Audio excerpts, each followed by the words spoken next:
係啊，會出多手，直情起個 VM 俾佢食。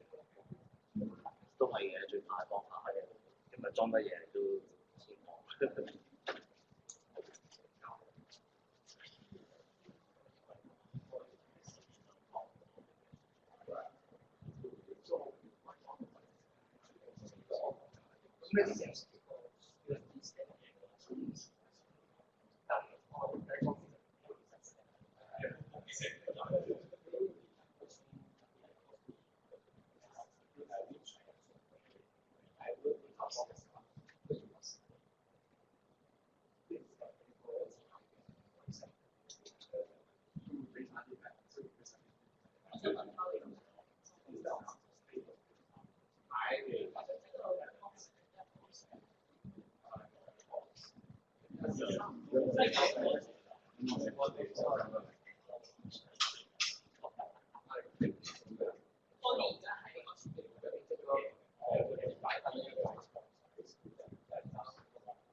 別一個冇開過會傾啊！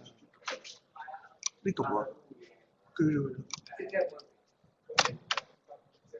咦死啦！點解未咗嘢？點解冇咗啲字啊？哦，成行噴咗啊！得唔得？係啦，識翻。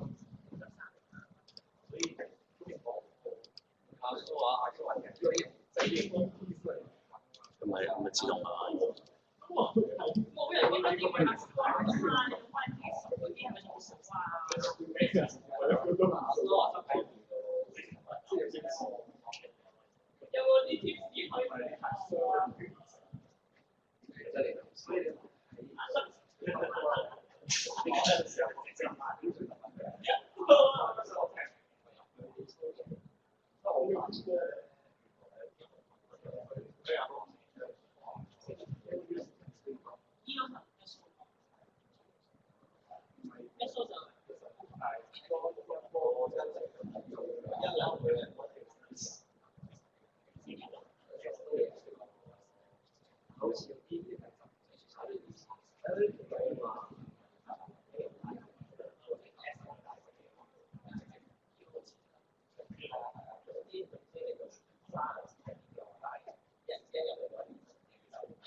Okay, so maybe we should start now. There's also a couple of students that confirmed they are coming but still have not come. But since I want to follow the schedule, so maybe we start now. So according to the schedule in the morning, we have essentially two talk for this hackathon. One talk is for data, another talk is about the cloud platform. It gives you all the necessary information.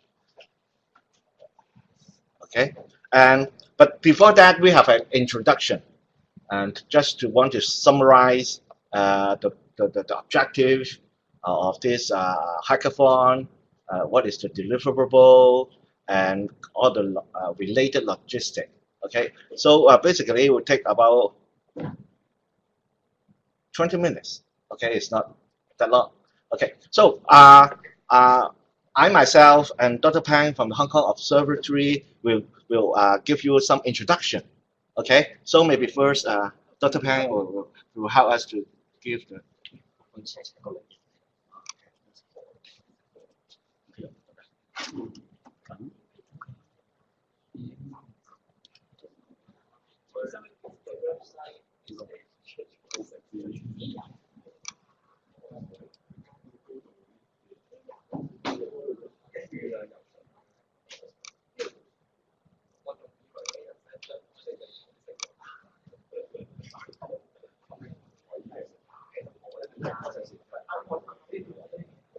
Good morning, everybody.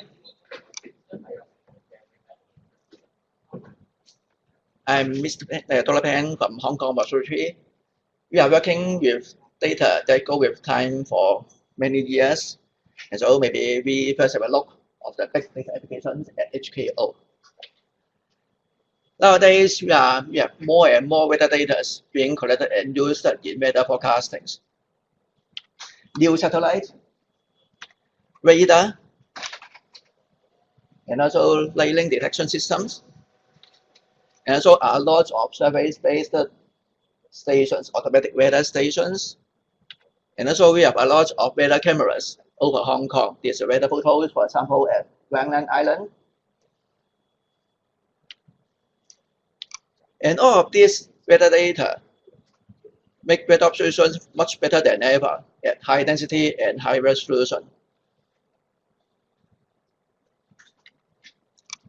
We are also trying to visualize the impact data overlay with weather observations on a GIS platform to promote common situational awareness and assessing the impact of weather.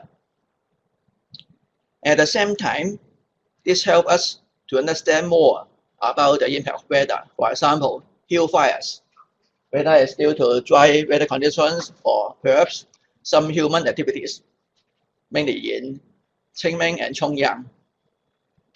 And also, this much more common nowadays, the tree damaging due to typhoon winds from different directions. And also the flooding, whether it's due to storm surge or heavy rain over the territory. When we are talking about the impact of weather, you may think of tropic convection that you may come along every day. And so, in particular, the tropic condition may be due to severe weather conditions such as heavy rain. And using big data analytics or AI, we have using the tropic speed data and also the rainfall data.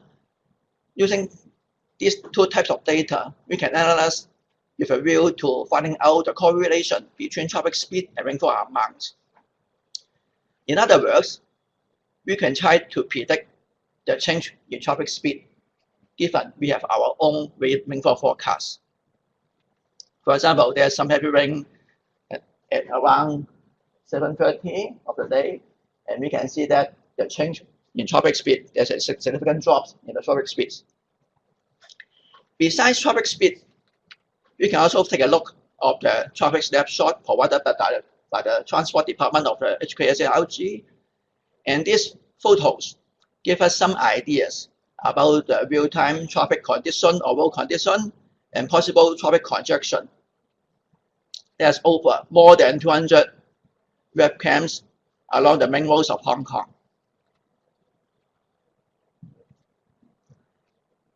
As a whole, we can see that using the AI or big data analytics, we can use all these photos to try to first predict the rainfall.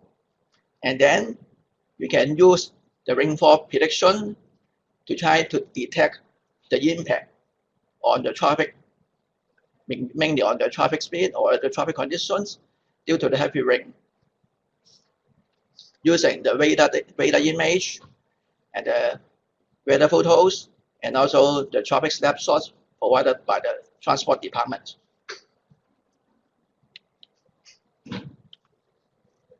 Okay, let's have a look of our data. We are going to provide you with the radar images in 6-minute intervals, containing the pattern of the rainfall intensity. That is this one, something like the greenish or yellowish color, the rainfall pattern, covering Hong Kong around 500 by 500 kilometers entering Hong Kong. More details will be given by colleague Mr. Wu later. And also we are going to provide you with the weather and traffic photos. Is the weather photos and also the traffic photos showing the road condition. We are going to have more than 20 weather photos and 200 weather cameras showing the traffic photos in Hong Kong. And Ms. Dr. Ho will give you some more details about these two types of photos later. But we have to bear in mind that there are some terms and conditions applied to our data. The data shall be used only for the purpose of carrying out the WeatherHack 2019, and that your team, your members, should not use any data to obtain any commercial, trading, or other advantage. You have to bear in mind that the data is only used for this event, not for any other purpose. We are going to provide more details about the usage of this data on the WeatherHack website given by the Hong Kong U. So, your task, what is your task? You have to develop algorithms and software codes to predict change in road traffic. That's the final objective. In the next 1 to 2 hours, it will be due to rain or heavy rain. First, you have to predict the rainfall and then use the rainfall forecast to deduce or detect any impact to the change in traffic speed due to the heavy rain.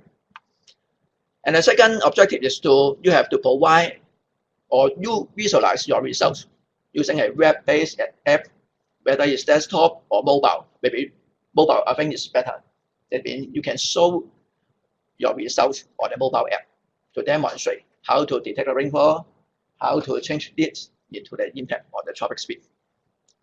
Finally, you are going to give a presentation of the algorithm design, what's your AI, what's your logic, and also the results. You are going to provide a lot of data for you to train up your AI engine, your inference engine, and then verify and test your data and give us the results. Okay, that's a presentation. Any comment or questions?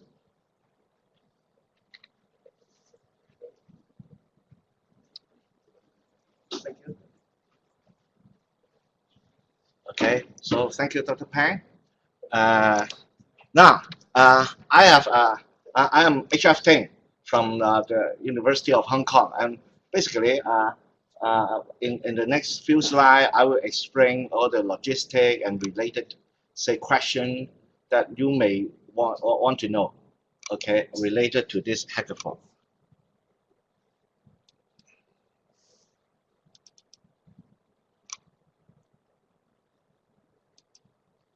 Okay, so now this is the schedule, rough schedule of the hackathon. Okay, so on October 11th, we have an open ceremony. Okay, and it will be held not in Hong Kong U, but in Hong Kong Observatory. Okay, so in the current site. We will give you more detail about that. Okay, the location and whatever. And so this is the open ceremony. And then the actual hackathon last 5 days from October 12, 6 days, okay, October 12 to October 17, okay.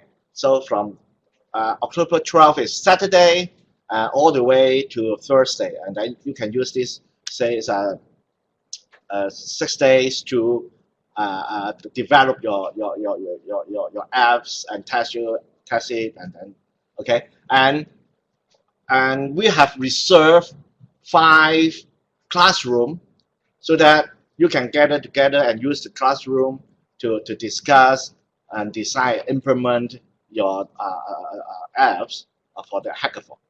Okay, and after that, then the next day, October 18th, is the judgment day. Okay, it's a closing ceremony. Okay, so we will invite judge, and then each of the group will give a short presentation to explain your result, impress the judge, and then the judge will decide, okay, who is the winner, who is the running up, and so on and so forth. Okay, and now for campus, now this is not important right now. I just showed you, okay, the location about the classroom that you may use during the hackathon. Okay, but maybe I just skip here and more detail. Once the classrooms are fixed, then I will inform you. Okay. Now, what we expect is you should attend the open ceremony. Okay, and of course you must attend the closing ceremony because you should give the presentation. Otherwise, what's the point to join the hackathon? Okay, but a little bit say on the gray area is whether you should stay in Hong Kong U, okay, stay at Hong Kong U to develop your apps. And well, of course, we really want you to stay and develop the apps, design and develop your apps here, okay. But of course, maybe sometimes you want to say skip 1 day or 1 hour or 2, then I think it's okay. Okay, and the classroom, we reserve 5 classroom for you, and from October 12 and October 17, and I will give you the exact location, okay, later. Okay, but because of the policy of the university, I cannot reserve the classroom overnight. So it's starting from 9 in the morning to 10 at night. Okay, so we strongly recommend you to spend enough time in Hong Kong U, because from time to time our technical support will be around, and then if you have any question, then you can ask them, okay, to help you solve the related question. Okay, so this is the day of the hackathon. Now, the deliverable, basically Dr. Pan has already mentioned it, so I just skip it. Okay, now next, this is a very important point here. Okay, now, because now from now up to the starting of the hackathon, basically we have about 1 month, and over the time, maybe you have a lot of questions and want to discuss among your fellow participants. So we will create a chat group using the Microsoft Teams. Okay, and then after that, then we can say communicate more effectively and easily through this chat group. Sometimes we may even upload some, say, software, some file for you. So we would highly recommend you to open an account, okay, using Teams, because our chat group is created using a Microsoft Teams. Okay, so what we want you to do is in the next few days, you go back and install the Microsoft Teams apps. You can install it in iPad, your phone, mobile phone, and your desktop. It's very convenient. Okay, so you install the apps and then create an account. Then after that, you send me, okay, this is the email address. Send me the information of your account, team account, your name as well as the email address. Okay, then after that, I can add you to the chat group. Then you fellows, okay, participants can say start to say discuss among each other. okay, and then we will give you up-to-date information, okay, through this chat group. Okay, don't worry, we will upload all the PowerPoint on our web page after this workshop. So basically, you can say go to our homepage. Okay, I suppose everyone knows that we have a homepage there, website, and then you can get all this PowerPoint later. Okay, this is track book. Now about the data. Of course, this is very important. We cannot release it too early, otherwise it's not unfair to the other participant. So basically, first, okay, in the hangout that I give you when you register, we have a link there to contain some sample data set. Okay, then maybe during the break or lunch, you may download it and have a feel of that. And if you have any question, maybe you can ask, okay, today. But however, for the complete data set, which is huge, okay, I suppose it's more than 40 gigabyte or whatever, okay, it's huge, okay, but we will release it a few days before the hackathon, or to be exact, we will release it on October 9th, which is Wednesday, 3 days before the start of the hackathon. Okay, we still have not decided exactly how to say deliver this huge amount of data. The reason is because we have some from mainland China, so basically we have to figure out the detail, make sure it's fair to everyone. We don't want to say the student from Hong Kong can download it very easily, but for the mainland China student, then it will be very difficult to download. So we will try to figure out a fair and the most convenient way so that every one of you can download this whole set of data, okay, on October 9th. Okay, so basically, we will explain how to get it using the chat room once we have established. Okay, so don't worry about that. Okay? Okay, any question up to this point? Okay, now there's some very common question that I suppose you would like to know. Okay, so in the previous slide, I will talk about we will prepare a complete data set. Okay, traffic photo, radar photo, whatever. Okay, then you may ask, can I use other data set? The data set that is in addition to the one that we provide. Okay. Now, to be fair to all participants, basically, we do not recommend using other set of data. But however, there's a very easily accessible data from the Hong Kong government open data portal. And if you can use the data from there. But I was told that the data there is not that helpful. Okay, but anyway, this is what is our standing here. So to be fair with every participant, basically, we expect you to use the complete data set that we provide on October 9th. Okay? And then if you like, then using the data provided in the Hong Kong government open data portal. Okay, that's it.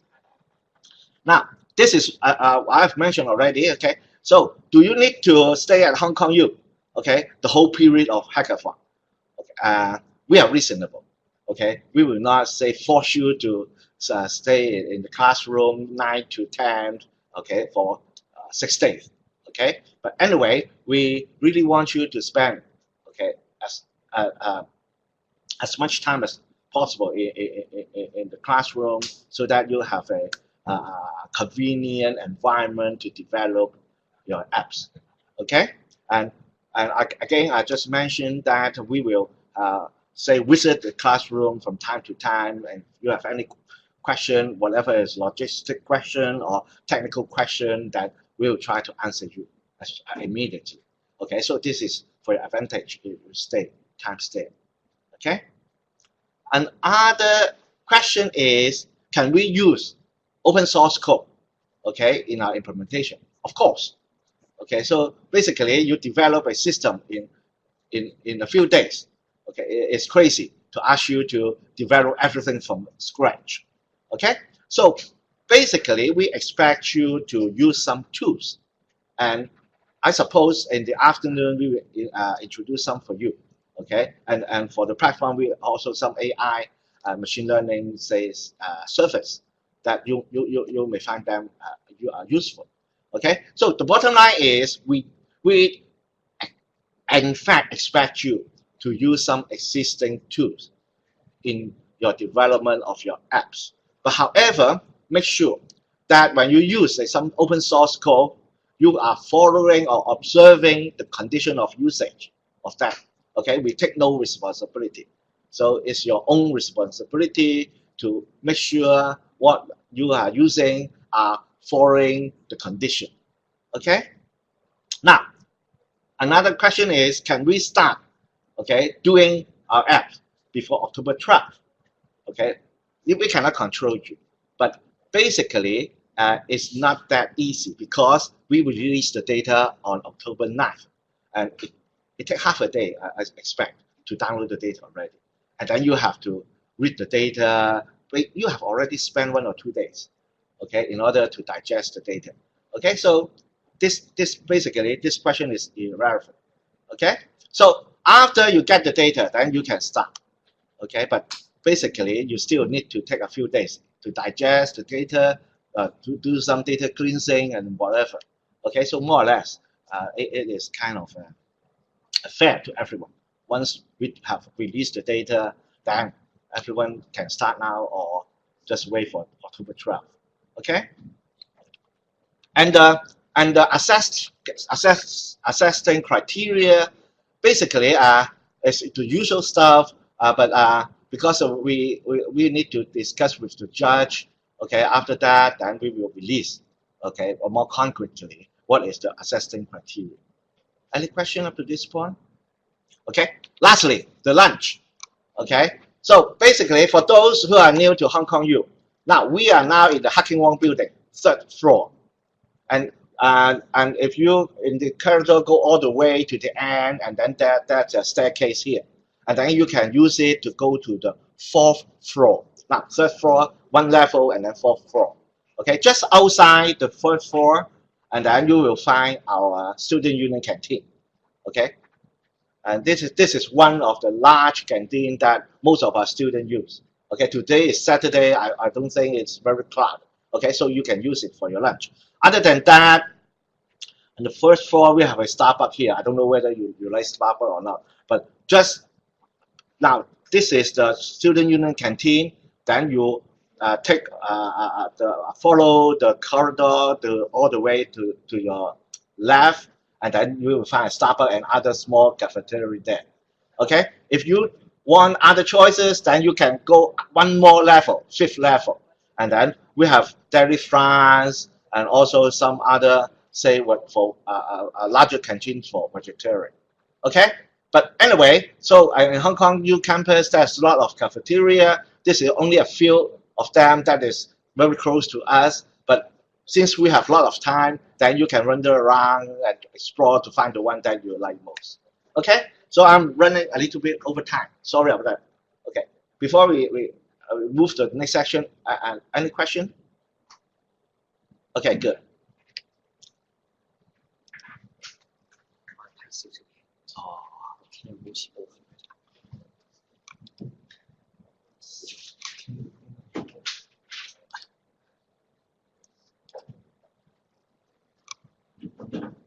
okay, Dr. Ho.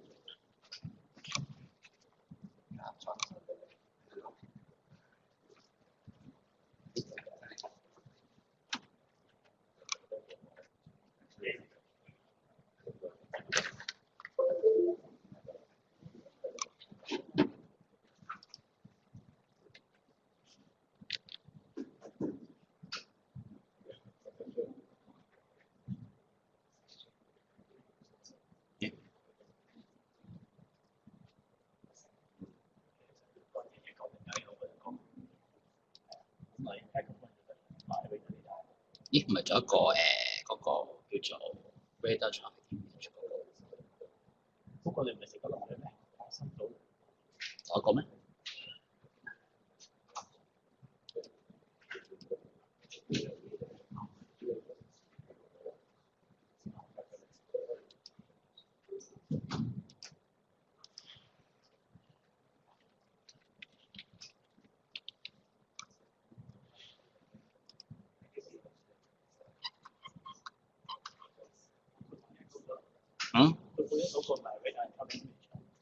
估一呢個，唔係嗰個名唔啱，唔係另外一個嚟。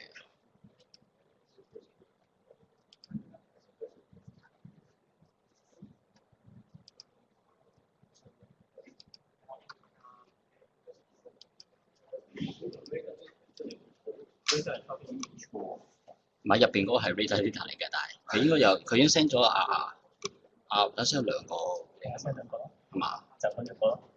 呢個話呢個唔係呢個。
Good morning, class.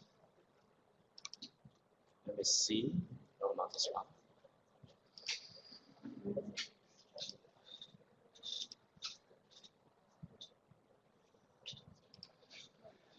Okay. Good morning, class. Let me introduce myself first. I'm W.C. Wu, scientific officer from the Hong Kong Observatory. I'm going to talk about how our weather radar data to be given to you. I'm going to talk about the format and how what you might want to do with it. So after that, my colleague John Ho will talk about the weather photos. So what we'll provide you will be some radar images. So I suppose everybody already knows what weather radar is. Let me recap it in a few sentences. Basically, weather radar is an instrument. So it functions by emitting microwave outward. And when it encounters water droplets, the microwave signal will be bounced back to the radar. So the radar can detect whether there is a water droplet in the atmosphere within the range of about 256 kilometers. The reason that is 256 is because it's due to the Earth's curvature primarily, because at 250 kilometers away from the radar site, due to this Earth curvature, you can only see a location about 4 km above the ground. So about that, the signal would not be too much useful. So that's the reason why our weather radar is primarily over a domain of 256 km. And these are the radar image that we'll give you. So they basically contains value. We rename it as reflectivity, but in fact, the formal name is reflectivity factor, but I just use reflectivity for simplicity. And the units is in dBz. Let me also introduce other terms: rainfall rate in millimeters per hour, latitude and longitude apparently. The files you receive a lot of files because we have a weather radar scan every 6 minutes. So you can count it. Every hour you have 10 files, and every day you have 240 files, and then you multiply it by 365 to get a year, and we'll provide you with multi-years of data. So the data will be named correctly, and so the file name will be like this. So it will prefix by RAD, and then year, month, date, hour, minute. And for minutes, because the radar scans at every 6 minute interval, so the value of minutes will be 00, and then 06, and then 12, and then 18, etc., and etc. And the suffix will be PNG. So you already know they're just ordinary image in the standardized PNG format. So this is an example of the radar data that you'll receive. All the time will be in HKT Hong Kong time. So it's UTC +8. I suppose everybody here already knows it's just the local time here. So the scanning time, a little bit more on the scanning time. So the file named used to name a radar file denotes the start of a radar scan. It typically takes about a few minutes for the radar scan to complete. You can consider a 6-minute scan. So it contains all the data within a period starting from the time denoted by the file name, and then you continue until around 6 minutes. So for example, in this file, it will contain the radar scan that starts at 0000 Hong Kong time at the 1st of January 2017, and the scan will continue, and the scan will end at around slightly before 0006 Hong Kong time. So basically, it contains all the radar signals detected within that period. And apparently, the next file will be at 0600.png, and so forth and so forth. So now there comes the question, what do these values on inside the radar image PNG represent? So what we'll receive is that each PNG will have 680 by 680 pixels. So they're in the correct east, west, north, south orientation. So don't worry about the flipping, right? The center of the image is at Tamosan. So we have given the latitude and longitude here, or alternatively, you can just take a map and pinpoint the location of Tamosan radar station from the map, which you can see clearly with the satellite view. So the image contains an area covering a circle that is of radius 256 kilometers from the center at Tamosan.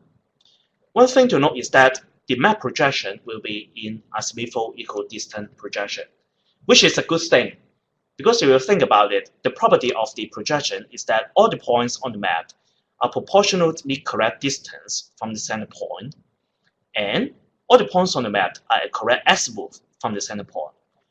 So it's very easy to determine in physical distance term what the location of a particular pixel is at.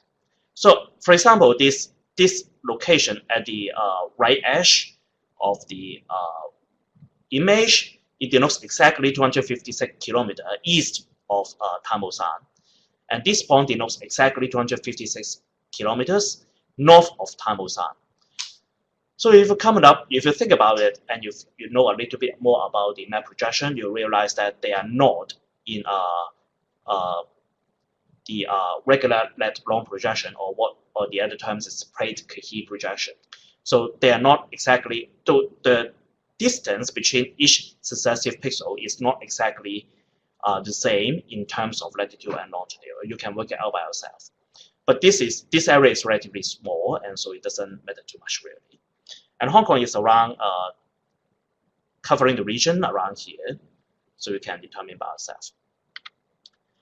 So now comes the question, what do the values mean? Firstly, the apparent description is that the brighter a pixel is, then the heavier rain it is. But note that the pixel values are actually decoded.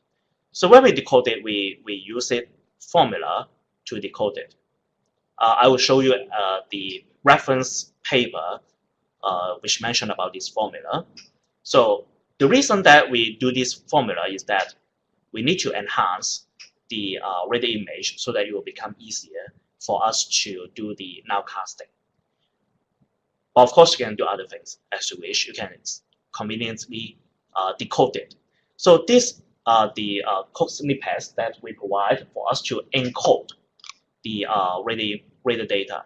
So you can imagine that when we what we get from the radar data from the radar are values in dBz, or the values in reflectivity factor Z, and then we use it convert to dBz with the apparent 10 log Z formula, and then we encode the data with these simple codes, and then the image store the values in the 0 to 255 scale the values of the encoded reflectivity, the encoded transform encoded reflectivity. So we can basically simply reverse the process to decode the radar data and get back the dBZ value. Now comes the question, what does dBZ or reflectivity factor has to do with rainfall? So that requires an understanding on the relationship between the radar reflectivity and the rainfall, and what we typically in meteorology call the ZR relationship. So it's very simple for your use. It's Z is the reflectivity factor, or what you get will be dBZ, but you can simply convert it back to Z, equals to A multiplied by R to the power B. R means the rainfall rate in millimeters per hour. So it shouldn't take you more than a minute to convert it back to the relationship from the conversion from R to, this is from R to Z, and you shouldn't take you more than a minute to convert it back from Z to R, right? It's just a log. So Z is the radar reflectivity, whereas R is the rainfall rate. Look, that is in millimeter per hour. Look, the keyword here is per hour. So what you get is that you get a radar image at 6-minute interval. But the R denotes the rainfall rate in terms of per hour. So you probably need to normalize it in order to correctly represent the rainfall amount within that 6-minute interval. So there are just some tips for you. So what are AB? AB has some constant values. So according to the Marshall-Palmer's, you can search it. The Marshall-Palmer, it was developed many decades ago, the relationship. So AB in Marshall-Palmer relationship is just A equals to 200 and B equals to 1.6. The problem with Marshall-Palmer relationship was that it was derived by scientists, Marshall-Palmers, at a relatively high latitude countries. So they do not necessarily apply to regions in the tropical regions, such as in Hong Kong. And also, there may be also geographical or meteorological factors that affect the A and B. That's the reason why a lot of meteorological services have derived their own set of A and B values for operational use. So there's a link here, and then you can click on it and then see the various A and B parameters adopted by various meteorological services, including the Hong Kong Observatory, and see what the values are, and also why and how they derive the values. So now just a few tips on how to do nowcasting. Before I tell you how to do it, I would like you to not to think that you are required to do nowcasting this way. We want you to innovate, to come up with something new. So do not just copy it, the other methods. But it's nice to know what other people have done before so that you have something to start with. But please feel free to develop your own method as you see fit. So basically, there are currently two ways for operational meteorological services like the Hong Kong Observatory to do nowcasting. The typical way is to follow this path. So we have two radar images. They're separated by a certain amount of time. Typically, they're separated by 6 minutes, but it can also be separated by 12 minutes or 30 minutes or 1 hour or whatever.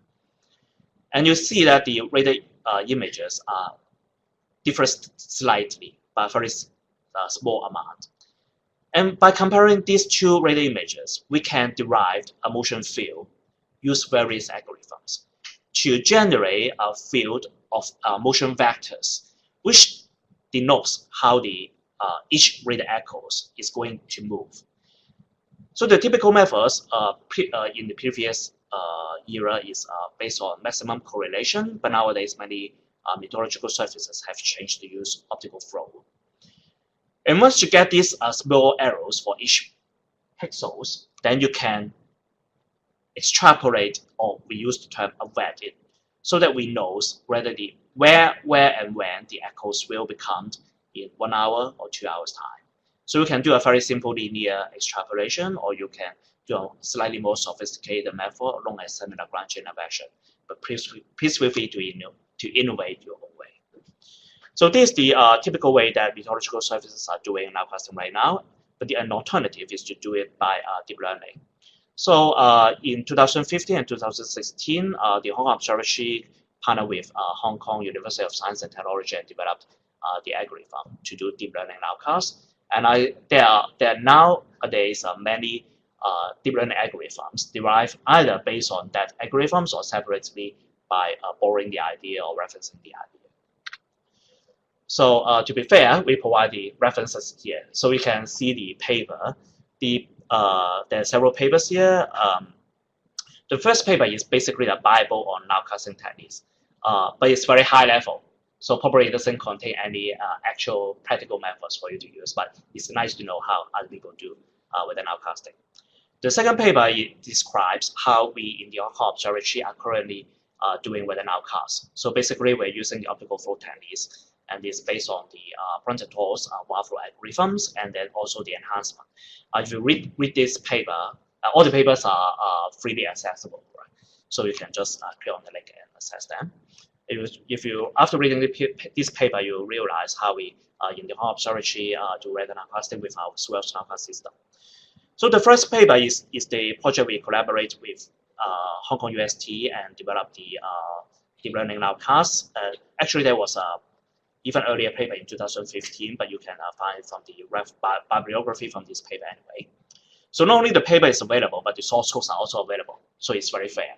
So it's available on GitHub, and this project was led by Mr. Xi Xinjian, and the name of the project is now HKO7. So you can go to the GitHub, and then you can see this paper. And the last paper is relatively new. Actually, it's not even published. It's just reviewed. It's another nowcasting algorithm developed by scientists at Finland and Switzerland with the help of another scientist from Australia and other places. So again, this describes an open source project on how you can do nowcasting. So this project has the license is BSD3 cross license, so I think it's okay. You can feel free to use. And by the way, HKO7, the deep learning nowcast algorithm, according to Mr. Xi, is released under the MIT license, so you can also conveniently use it. So there are just two points to note. First is that there are, on the radar, when you get the data, you will see that there are not only radar signals that denotes the heavy rain, but there will be also noises. And noise comes from a high variety of reasons. There can be trees, buildings, birds, hills, sea waves, and anonymous propagations, and the reflection by the sea surface level, etc., etc. And so there will be definitely noises. So in HKO7, they have adopted very simple means to cancel out the noise, to remove the noise. But if you have time, I would suggest that you maybe can also work on how to better remove the noise also. The other thing to know is that there are blind setters, because in our radars, they can be blocked by buildings and mountains. For the radar at Tamosan is blocked by, you can even see it here, but very minor here. But for some more apparent signals, that there is a small light blocked by another building over Tamosan. So basically, this describes the data you're going to get on the weather radar data you're going to get, and so that's it. Any question here?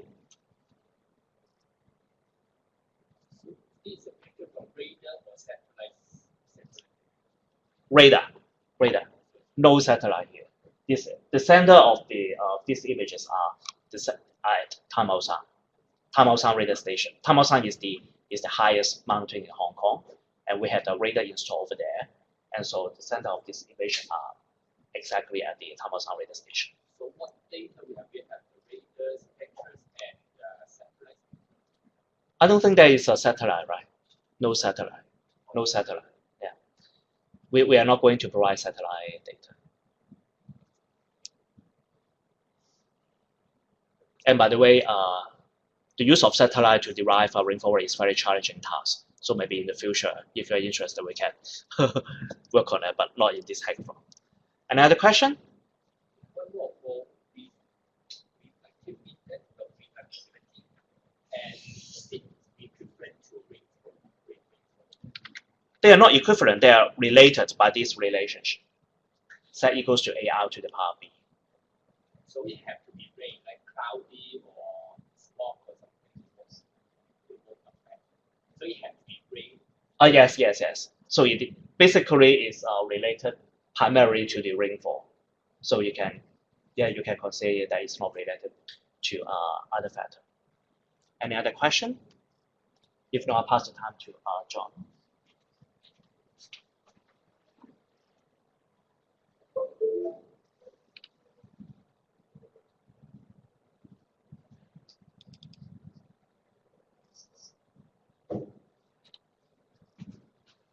Okay, thank you, John Ho from the Hong Kong Observatory here. So I will just continue our talk about data when we go into the weather and traffic images. So obviously less technical here, just mainly this give you an overview of what kind of data is in terms of images are available, and also some points to note. So as Dr. Pan has introduced early on, so we have two types of images. So on the left is some kind of weather camera images, most of them high resolution images by weather cameras over different parts of Hong Kong by the Hong Kong Observatory. And to the right, you can see the traffic snapshots provided by the Transport Department. So two types of camera images will be used in this WeatherHack. So I would just go through the two types of images. So first type is the HKO's weather camera images. So on the map here, you can see we have cameras installed at different locations in Hong Kong, and there will be a total of 26 cameras which will be used in this particular competition. And except this one is actually an ICC, which is a newer one, but because the data we will be using in the competition is not in 2019, so that's not included. And also you can see 5 orange circles here. We have cameras installed at different locations, and some locations have multiple cameras looking at different directions. So for example, at the Hong Kong Observatory headquarters in Tsim Sha Tsui, we have a camera looking to the west and also a camera looking to the east. So both camera images will be available. So for these weather camera images, the photos are captured at regular 5-minute intervals. You have the metadata for the weather camera images provided in the form of an Excel here, which has the station ID on the left, and then the latitude and longitude of the location, and also some text description regarding the direction the camera is looking. So for the HKO, you can see that we have one looking to the east and one looking to the west. So you need to think about how this corresponds to the actual weather conditions when you use different kinds of data, for example, radar images. And just to remind you that the file name is structured in this way, with the date, and then the camera ID, and then the time is in Hong Kong time here, it should be. So some points to note regarding the weather images. So first, of course, there will be missing images due to data communication issues or maintenance of the cameras. So in this case, I believe in our Hong Kong Observatory data sets, when there's a missing image, it's missing. You'll find that there's you will not find the corresponding file, but that will be slightly different for traffic images, which I'll explain in a bit. And then, of course, you will know that there's some variation of daylight duration throughout the year. So in June, you will see slightly longer daytime duration and a bit shorter in the winter. So you may have to account for the differences in brightness and color of the images captured at the same time of the day throughout the year. So for example, here is an example for the Central Pier weather image, where you have both captured at 6 a.m. One is in December, one is in June. So you can see that the images are quite different here. Next one. So you may wish to note that the sometimes you may want to deduce the weather conditions by looking at the visibility of how far you can see from the image. But the reduced visibility does not always correspond to rain. So for example here, in the May 24th example here, is actually some rain showers passing near the cyclone area to the eastern part of Hong Kong. So you can see reduced visibility. So on that's in the morning of 24th of May. And to the right, you can see an image in the morning on the 13th of March. Of course, the color looks slightly different here, but actually but the reduced visibility, the extent of reduced visibility is more or less the same. But this one in March is the cause of reduced visibility is actually fog instead of rain. So that's a point that you may need to take particular note of. And also, as you expect, these are just weather cameras, so it may capture non-meteorological or non-weather related phenomena. So for example, this one is an example for the weather camera at Lau Shan in the northwestern part of Hong Kong. If you're not familiar with the geography, it's around here, looking at the northwest. And this one is actually capturing a hill fire incident in mainland China, in Shenzhen. So this black smoke here rising from the hills. So sometimes the weather images may contain this type of non-meteorological phenomena. Also, as you expect, there may be other quality issues regarding the weather camera images. So this one, for example, is a weather camera installed at Clearwater Bay, looking at the seas to the east. And then we place the camera above the grass. So normally it looks like this, the image on the left. But suddenly it's looking at the grass because there's some tilting of the camera, or there's some problems with the cables connecting with the camera. So you may find in our data set some sort of abnormal images due to maintenance issues. So next about the traffic snapshots. Traffic snapshots are provided by the Transport Department. It's also available on the Open Data Portal, of course, of the Hong Kong government. So in this WeatherHack, we have 210 cameras available, located at different parts of the territory and covering major roads in Hong Kong. So different from the weather camera images is the snapshots is captured every 2 minutes here. Again, we've got the metadata here. So we've got the camera ID, where it's located, and the location in terms of longitude and latitude. And yes, just to note that the file name here, it is the time format is in UTC, so it's slightly different from the weather camera images. So you should just pay attention to the metadata before you do the analysis. So this is an example. I just mentioned there's a heavy rain event on 24th of May 2017, and this is just an example of how the traffic snapshot images look like before and after the rain here. So there's snapshots at different times of the day. The first thing I want to mention is that in the file name itself, the file name may say 03. For this one, it may say 0330, corresponding to 11:30 a.m. Hong Kong time. But please use the actual time of the capturing of the traffic images is actually the timestamp on the photo itself.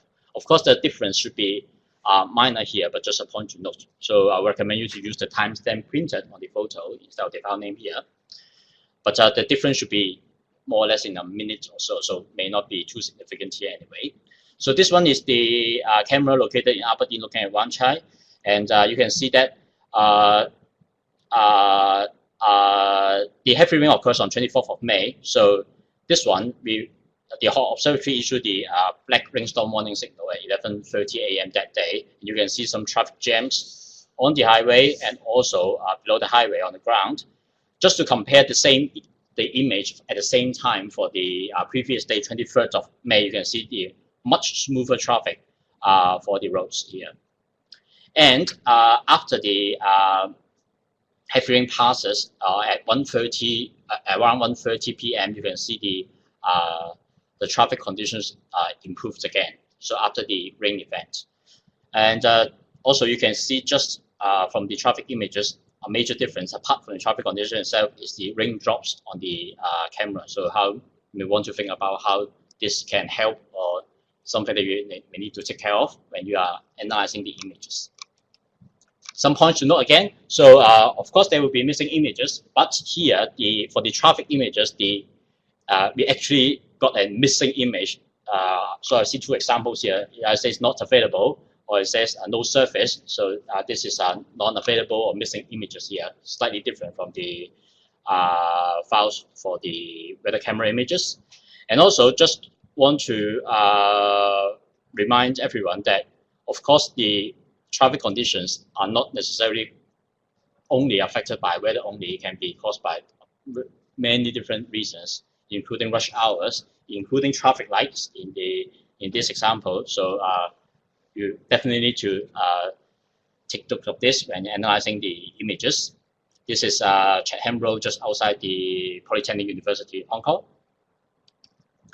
And when I go through the images, I also see some kind of quality issues due to weather conditions. So same rainstorm situation for similar to the one I mentioned.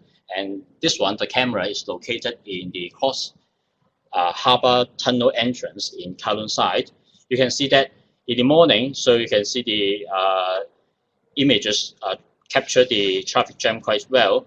But at 11:30, when the rain was the heaviest, you can see that the image is more or less obscured, probably due to a large amount of raindrops in front of the camera. But it clears again after the rain event. So some kinds of a number of traffic snapshot images may be affected by very heavy rain situation. So you may also need to take note of this. And finally, the one I've just mentioned about the traffic conditions caused by non-meteorological factors. That's about it. So if you want more information of the camera, so you can refer to the metadata itself, and also some more information on the for the traffic snapshots is available on the open data portal of the Hong Kong government. Thank you very much. So if you have any questions. Emphasize the timestamp on the screen to be different from your metadata. Is it that important, or we have to read because you just give pictures, do I need to read the time? I would say you may wish to consider reading the timestamp on the image, but the snapshots are captured every 2 minutes. And if you consider the radar images is captured every 6 minutes, so it may not cause a huge difference in the analysis, I personally think, but it's up to you to decide whether you need to spend the efforts to read the images. The discrepancy is basically how we captured the image and save it as the file name. Basically just that. The difference is at most 1 or 2 minutes. And another question is like for maintenance, the time they move the camera here and there, they don't for the same way. And do we have metadata of which day it needs the maintenance, so we can just keep that time? Unfortunately, no. No, we don't have that one. So you may wish to look whether there are significant differences between successive images.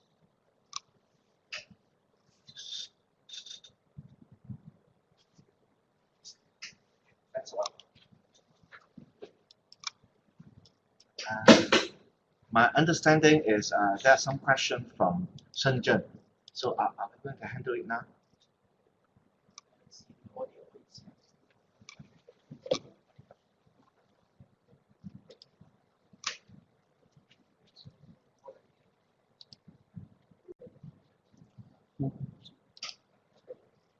Oh, okay. 要逐個人呢 OK 嘅 OK 嘅，做到。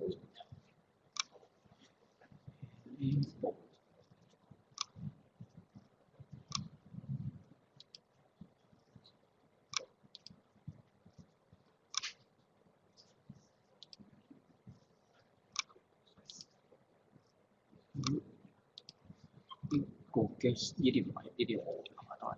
呢個唔知邊個？呢個呢個你嚟嘅，咁我唔明呢個。咁我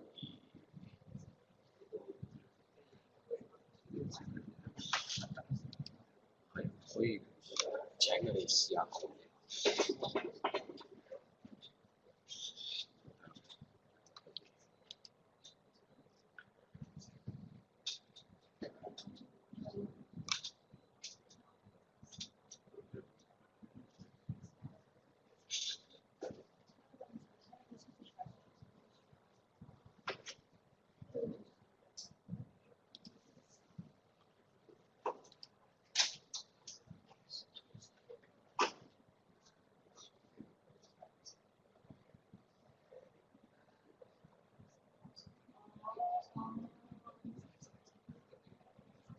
有個人講要講嘢知道都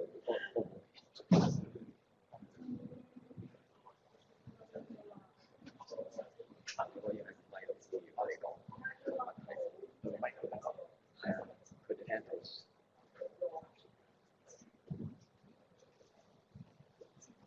你们好，你们可以试试用这个语音方面这个问题啊，可不可以？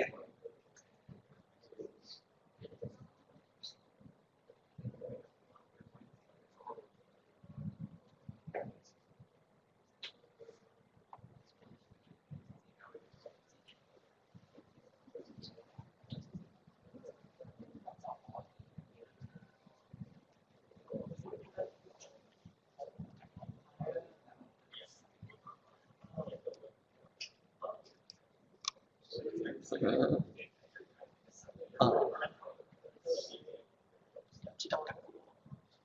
不過佢可能要撳一撳自己個咪，佢嗰邊。呢個我哋個咪嚟，呢個我嘅，佢嗰邊都會見到一個呢啲。係啊，睇唔到佢哋嗰啲喎。可以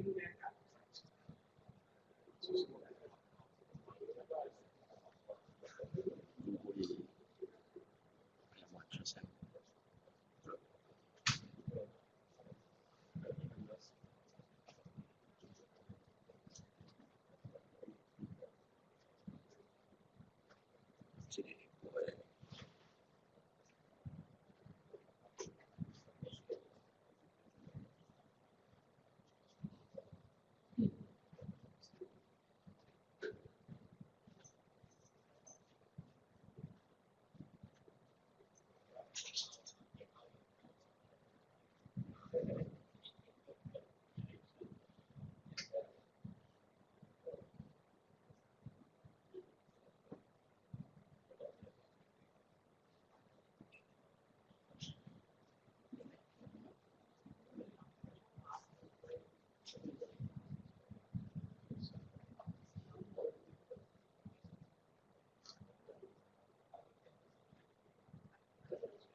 知佢哋有咪，知即係手機聽到啲係啊，不過唔緊要用文字，鼓勵佢哋俾啲反應先。睇下做乜？即係佢都打個字嚟同埋佢可以問佢可以發消息，消息可以啦，可以係啊，但係有啲真係冇指示咯。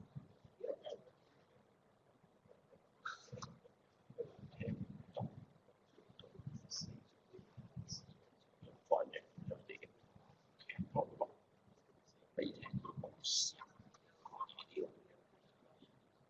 有啲事算錯位，將所有嘅共鳴。我唔係之前我查舊嘅，咁啲嚟後啲唔使睇住呢個成日冇。數出唔知都冇，咁啊唔知係撳個掣嚟舉手個問。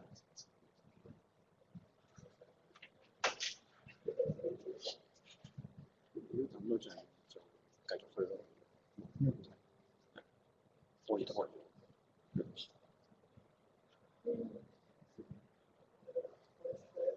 呢個係呢個 ready 我架機有冇？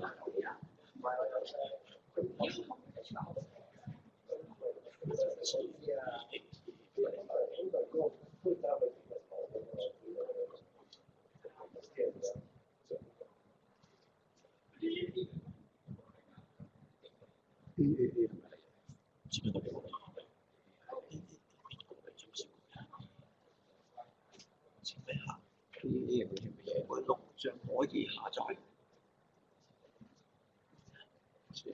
有錄緊。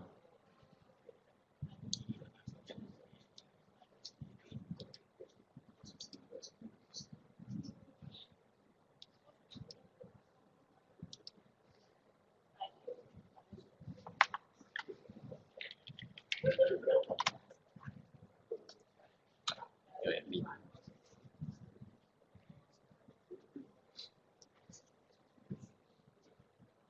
真係。你有啲無謂。真係唔算。我哋遇到好多個大字，呢個嘛，就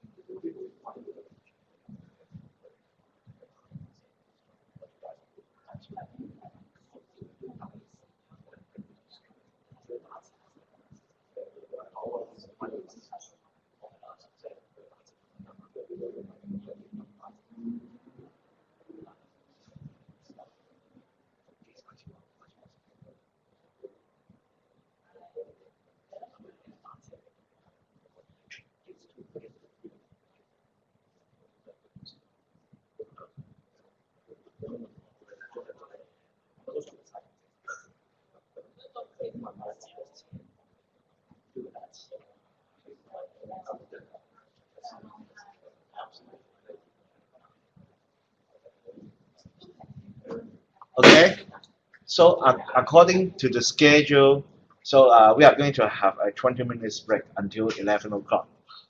Okay, and during the break, then we will say try to answer questions from Shenzhen.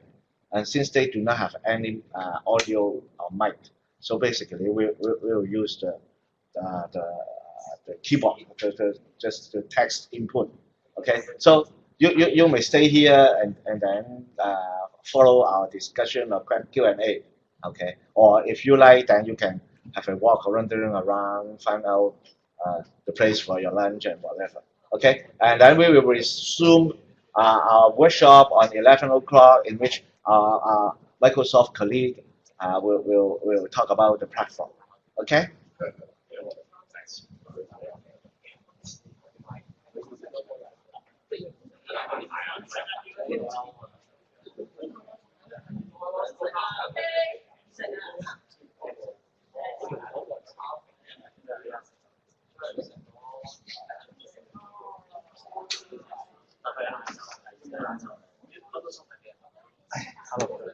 Hello， 冇見，我諗緊點樣，我使唔使裝過㗎？我唔使㗎嘛，即係如果我要用我，咦？咁大陸睇唔到？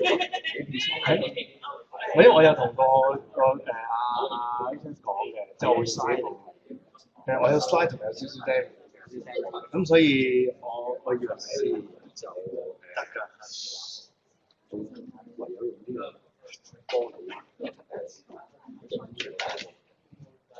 呢邊 logo 睇咧，就可以 switch 過去。咪即係如果佢都望到我 screen，但係佢望唔到個 screen。其實佢係咪如果你用呢個形式咧，佢就會望到呢個嘅 screen 望喺呢度。即係如果喺你呢邊做咧，要將呢個司圖嚟搬上嚟呢邊。但係呢個鏡頭可以睇到呢個，睇到。但係就望得唔係太好。就得咁夠角落大。係啦，都係清楚。我都冇唔得嘅，即係我麻煩少少，我都即係因為如果咁樣講，我覺得佢哋未必即係睇得到，咁所以可能我嘗試下，我將嗰啲 slide 放喺度先，咁我做少啲 demo 可能就係啦。咦？咁樣你都係咁咁即係我變 PDF，然之後我呢度呢度我就最清楚，佢嗰邊最清楚。我變 PDF 喎，咁就唔使整到我嘅。不過嗰啲曲點搞啊？一陣間我要去到我你都得嘅，唔係佢係 PDF 嚟嘅，都就喺呢架機度拍到嘢。咁就呢架機要起碼裝咗個呢個我將佢變 PDF，之後一陣間擺落個 drive 度，之後俾你。係啊。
我因為上個 model 咧，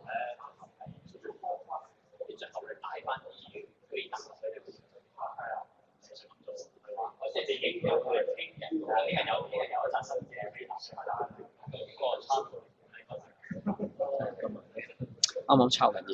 哦，係。可以睇一睇。即係啱啱呢度抄緊嘢。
Send this 呢隻應該唔係你嗰隻唔係 send， 應該唔係嘅，應該呢隻嚟，得 ，OK， 係你得一個拍，係得 OK， 啱啱抄緊10幾 G。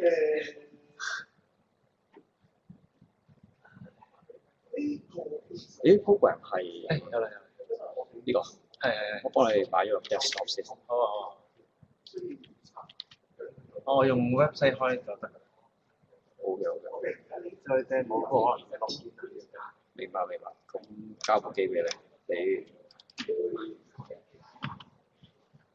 一陣間部機得閒咧，我想抄啲嘢，點得閒？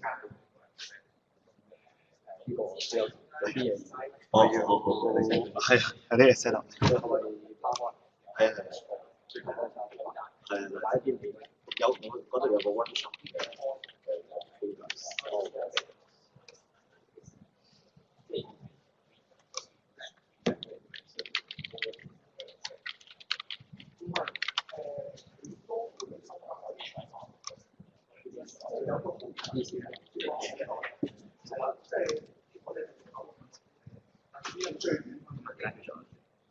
哦，唔係，我而家用呢部機去做。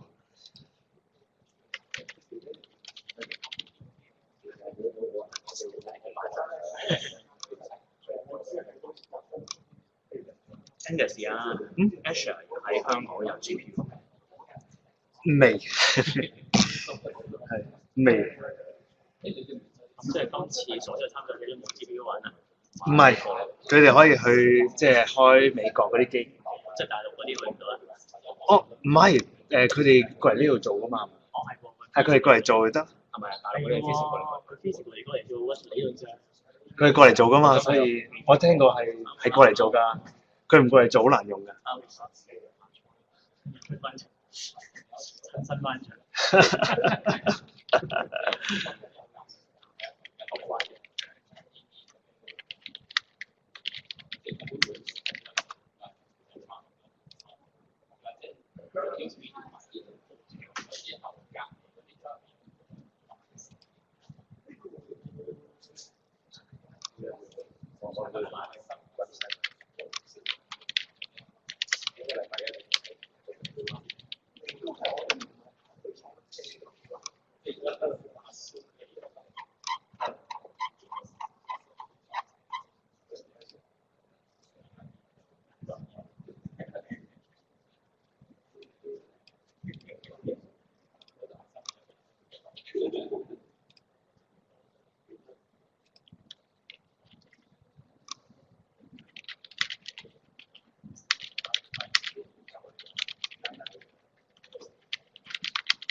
我 OK 啊。我幫佢廁所先。是哇，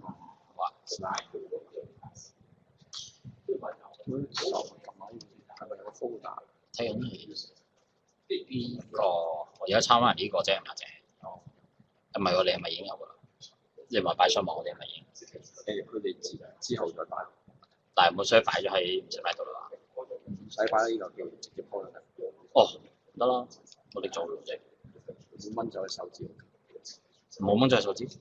你頭先嗰個係係啊，啲線嘛？係啊，手指係啊，唔係啊呢個啊，所以我吸咗喺度啦。你可以抄喺 desktop 度啦。頭先嗰兩個都喺度啦，一個冇 HKO 個呢度，之後咧，你查先，呢個嘅，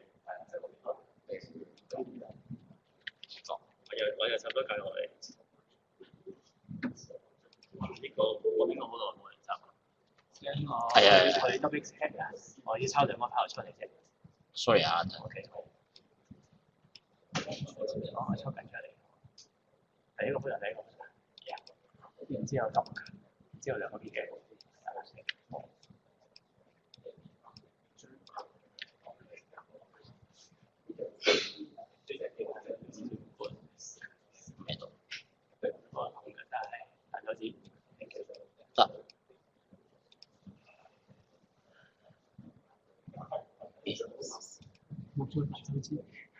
會喎，呢個。呢度做啦，揾個 find export 度做得㗎。我係呢個二 check 嘅咩呢個係嘛？ ？iDrive 我呢個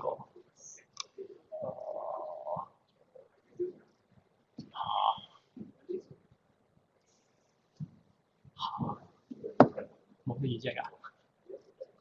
掹四寸解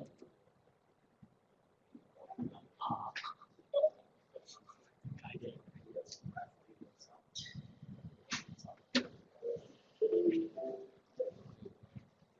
安全嘅，其實 suppose 都 OK 嘅。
OK。好，我冇望下細下細。抄嘢先。好。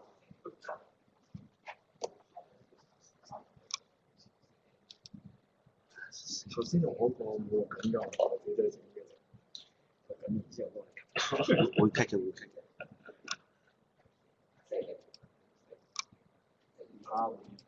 咁啊，點解？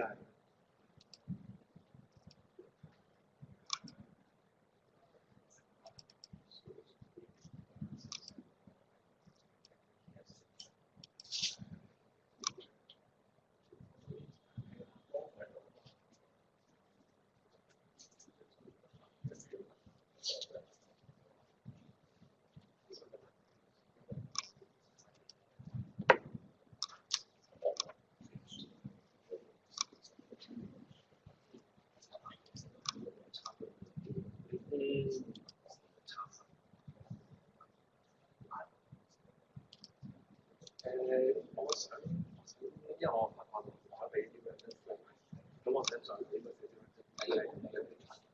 我就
Okay, so maybe we can resume our workshop.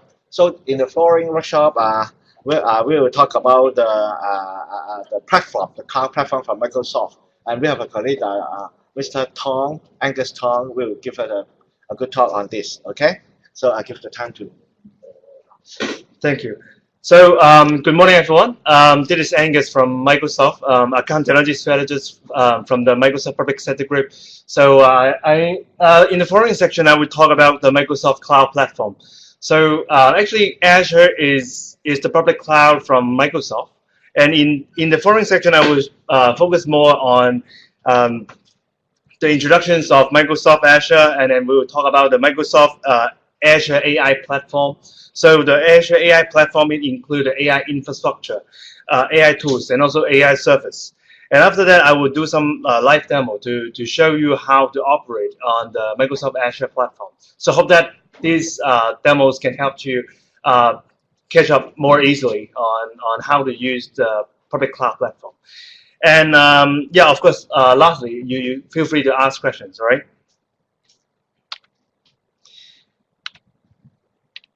So just a few backgrounds. So actually, on public cloud, Microsoft Azure have more than 100 data centers around the world.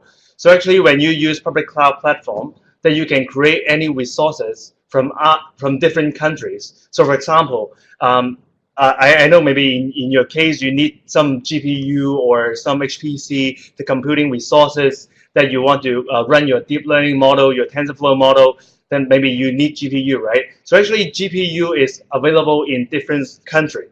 So I would recommend you guys to create a GPU from the US regions. But later on, I will show you more during the live demo. So maybe some people will ask me whether, oh, Microsoft, can I use Linux? Yeah, I like to use Linux and install my program.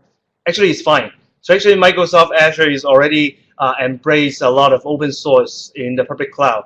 So actually, even you use Kubernetes, you like to use Spark, you like to use Linux, any other OS, feel free to use it.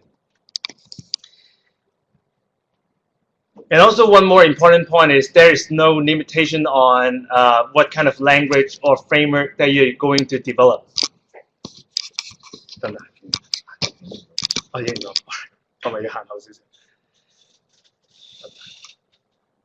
All right, so this is the big pictures of what kind of service that you guys can leverage. But of course, actually there are more than 1,000 services available on public cloud. So maybe in your case, I think maybe you guys will use around like less than 10 service at most, I think. But just for your information that there are more than 100, more than 1,000 services available. So just a quick review. So from, let me see whether I can point it out. So you can see my mouse, right? So the mouse right now is showing you that there are a lot of computing resources. So the simplest one is the virtual machine.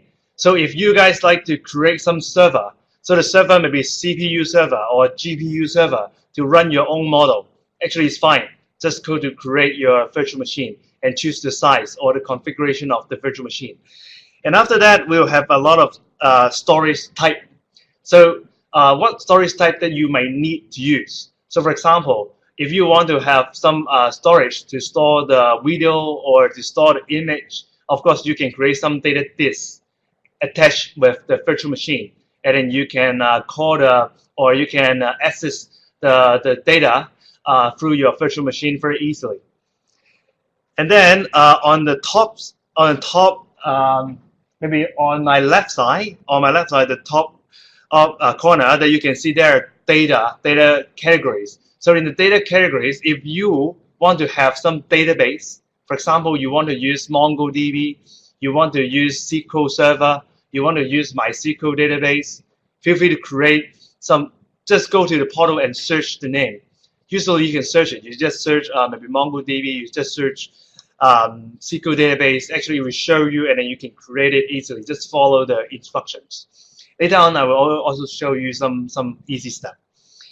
And of course, I also heard that maybe the deliverables of your hackathon, you guys may need to create a website or mobile apps.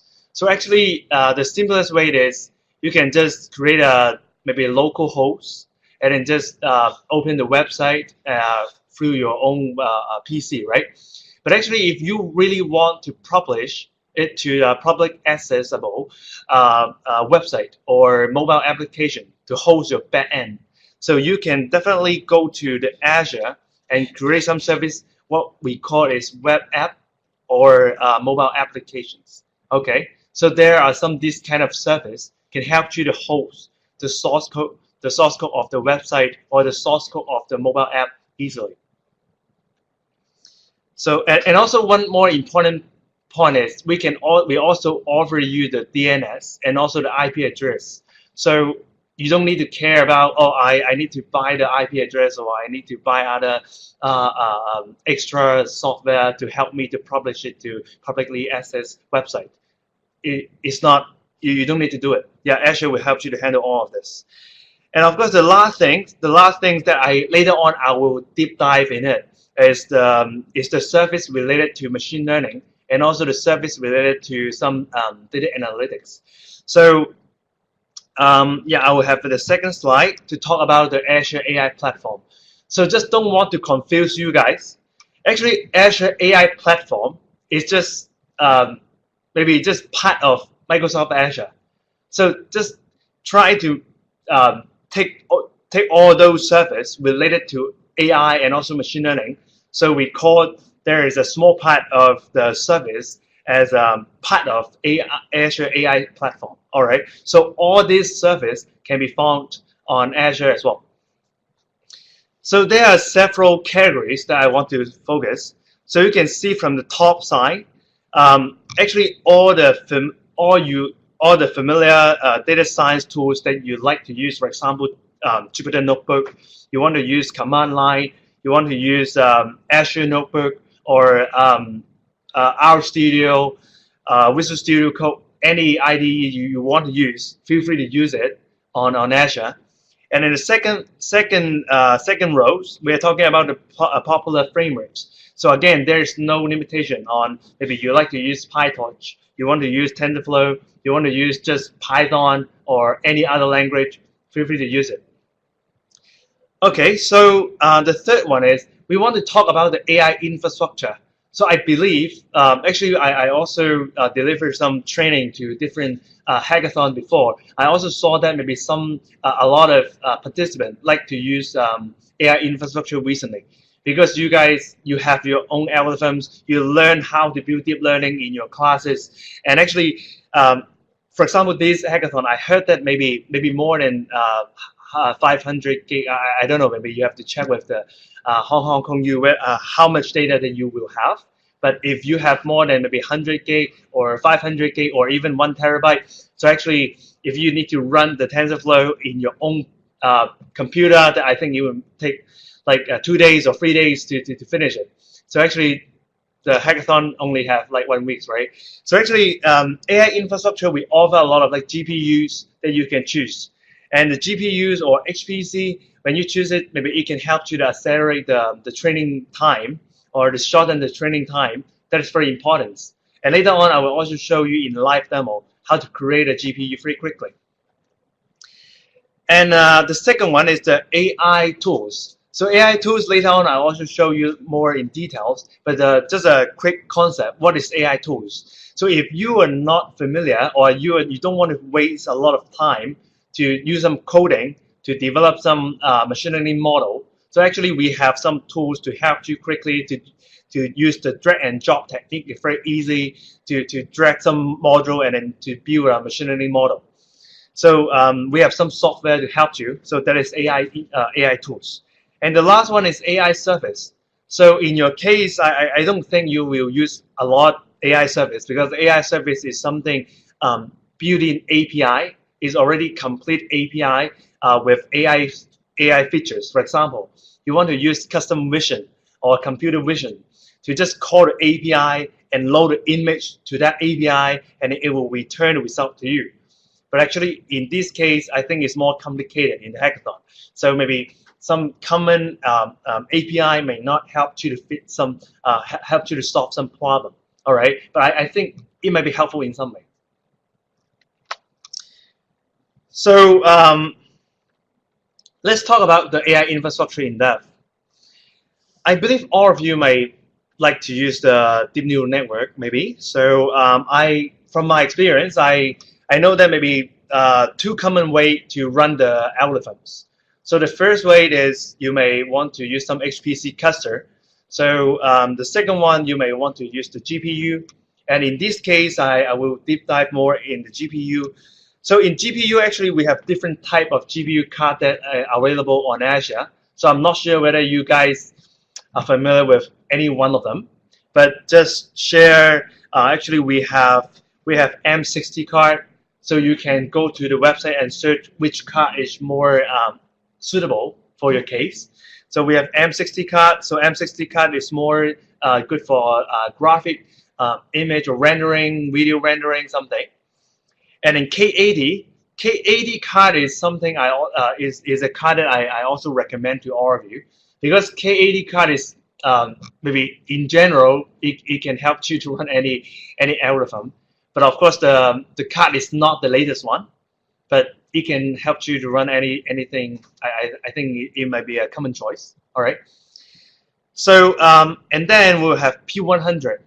So P100 is in terms of the performance or the speed, actually is much better than K80. And then we also have V100 card. So V100 card is a GPU card. It has more RAM. And then when you need to run some deep learning model, you need more RAM to run each batch of data to train maybe each epoch. So actually, V100 card is the best one right now in the research community. But of course, the cost is much higher. So it depends on how many credits that your team will have. Because I believe that all of you will have an account with an Azure account associated, and then you will have some credit that we fund to your account. But of course, this account is not unlimited credit. So just try to manage how many credit that you have, and just to try to manage how many resources that you can create. All right. So from my view, I think you can spend more time to develop the algorithm first. Use a small portion of the data, and then after you think the algorithm is good to try or good to train, so you can maybe after 2 days of the hackathon or 3 days of hackathon, that you can run the full set of data set using GPU on the Azure. All right. So that's my recommendation. So yeah, usually some people use the deep learning on some semantic segmentation. It's just one of the use case that just give you an idea when you will use GPU. Just one of the use case. Another use case, a lot of people like doing some object detections, and I know that these hackathon may more focus on some image or some video, some rendering something. So I think GPU can help you much. All right. Apart from the GPU, I'm not sure whether you guys like using other framework, maybe other than TensorFlow or Keras. So actually, if you like using Hadoop, or you like using Spark Cursor to run your own jobs, so actually we have different offer on the cloud. As I mentioned, that we have more than 1,000 services available on Azure.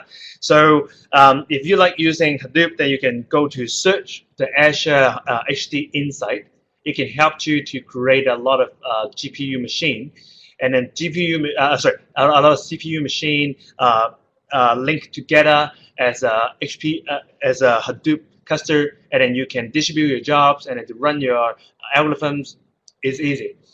And the second one is the Databricks. So Databricks is an optimized Spark platform. So if you like using Spark, I recommend you to go for Azure Databricks. All right. Okay, so the second part I would like to focus on is the Azure AI tools. So if you need some tools to help you or to maybe assist you a little bit, so there are several tools that I recommend. So the first one is Azure Machine Learning Studio. So Azure Machine Learning Studio is a tool that I think is more suitable for analyzing or building some machine learning model for some text data. So if you have some metadata that you have to handle, or you have some text data or some record data that you have to handle, I think Machine Learning Studio can fit your scenario, and I think it can help you save the time to build it using some coding. So actually, what is Machine Learning Studio? So Machine Learning Studio is an integrated environment and have some built-in class algorithms. So that built-in class algorithm can help you to save the time to choose the algorithm that you want to use. And actually, you don't need to code it. You just need to use some drag and drop technique. So I believe it might be a little bit confused at this moment to know, actually, what is Machine Learning Studio. Later on, I will show you a live demo how to drag and drop the module and build a machine learning model very quickly. All right. So just want to show you the big picture. Let me see how to zoom in. Okay. So in Machine Learning Studio, actually it can help you there are a lot of modules that you can choose.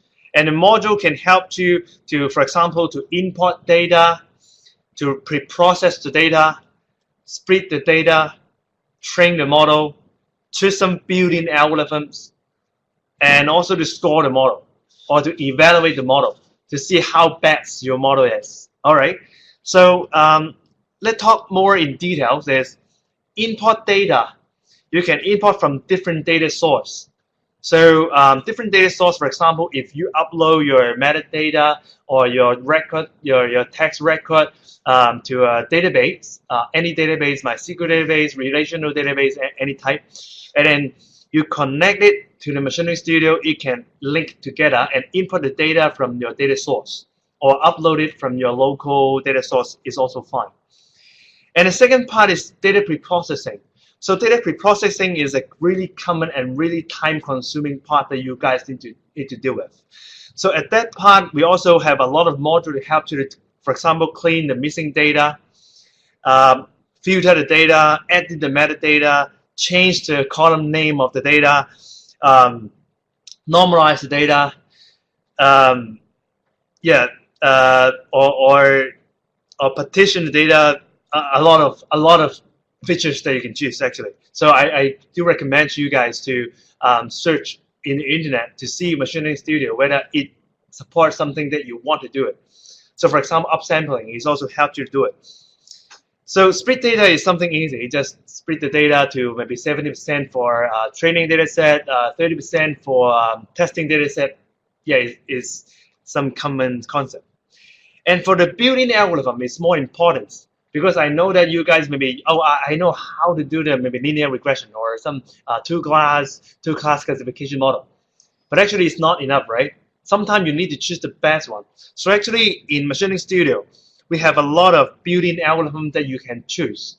So for example, you can choose some anomaly detection algorithms.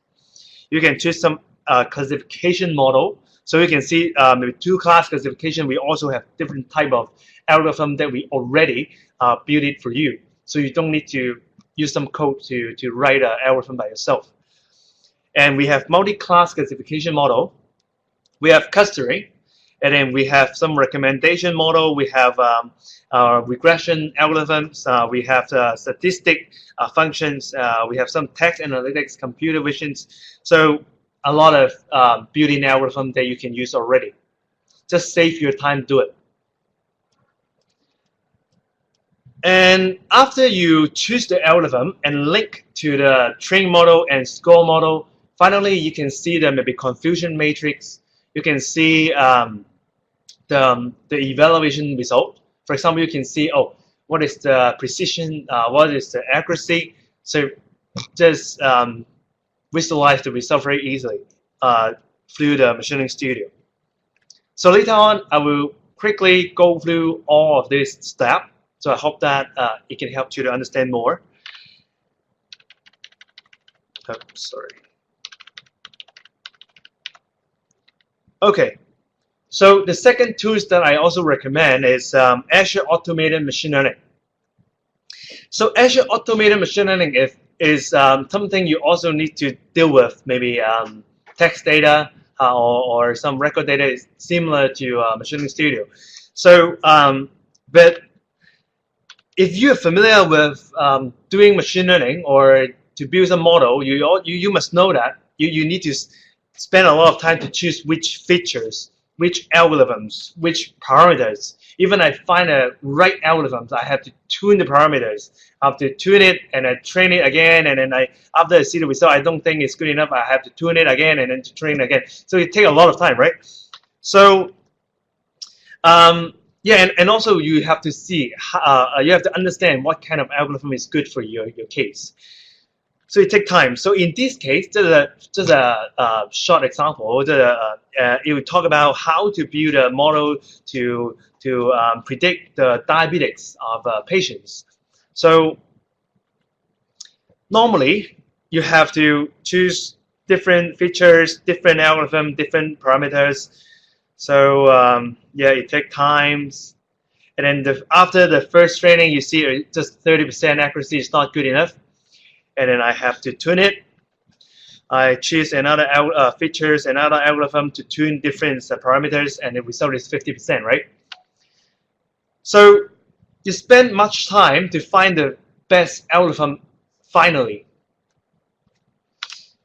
So Machine Learning Automated Machine Learning is something Surface helps you to do the filtering, to choose the best model for you.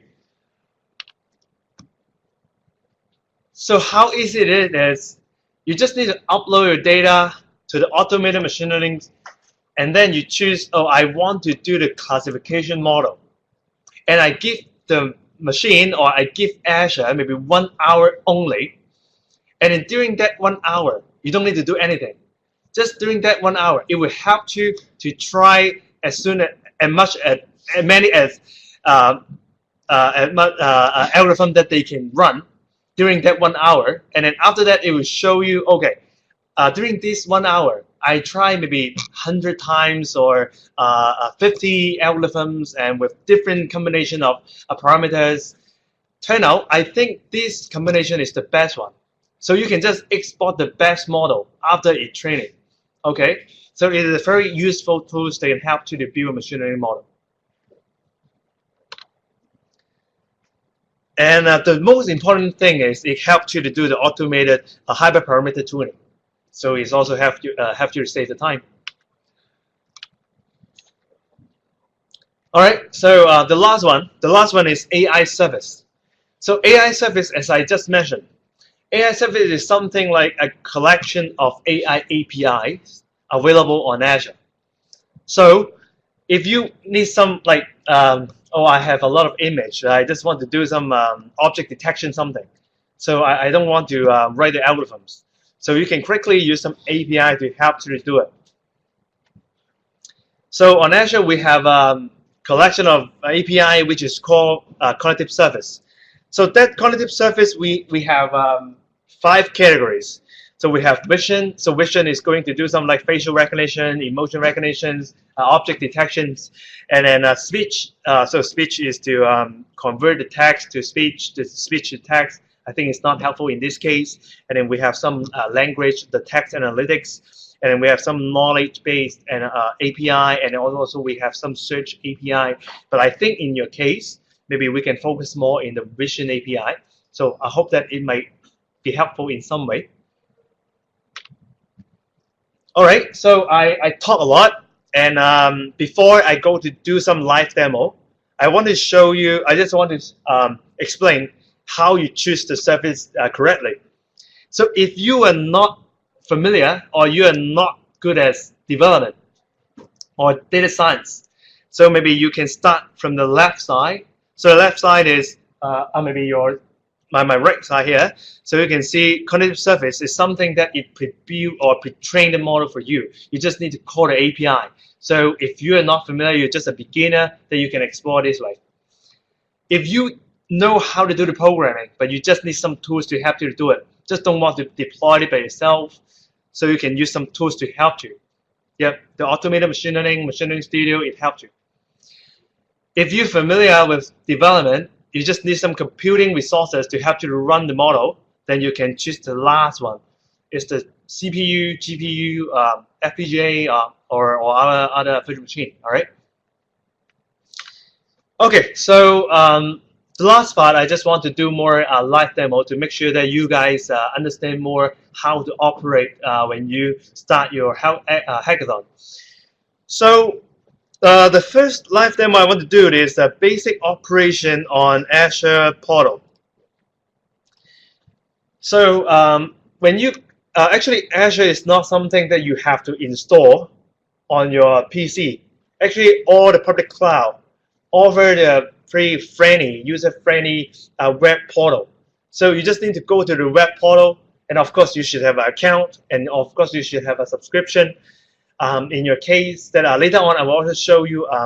Maybe before the hackathon, you can create a free trial account, but later on I will show you later. So in this time, in the first demo, I will show you how you can go to that portal. So you can just go to the portal.azure.com. Of course, you can just search Azure portal through any searching engine. But if you just want to go to the link, then you can go to portal.azure.com. All right. So when you go to the Azure portal.azure.com, and then it will require you to do the login. And of course, I have login before I present. So it automatically helped me to log into the portal here, and then what you can see, of course, maybe the color is a little bit different. Yeah, in your case, maybe the background is blue, but I just changed the theme. All right. So just few things I just want to highlight. The basic operation. So on the right top right corner, you can see that there is your account name. You can sign out, sign in. So it's just some basic operation, and then you can if you want to change the color, you can go to the setting and change the color. All right, let's change the theme, and then there is a notification. So that notification is very important. The reason why is when you create anything or you do some actions on Azure, so actually it will tell you, oh, you are creating a virtual machine, and then it will show you it's creating a virtual machine. And once the virtual machine is created successfully, it will show you the virtual machine is created successfully. All right.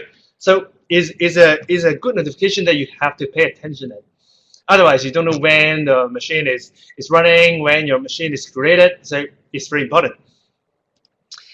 Okay, so in the central part, you can see there is just a dashboard.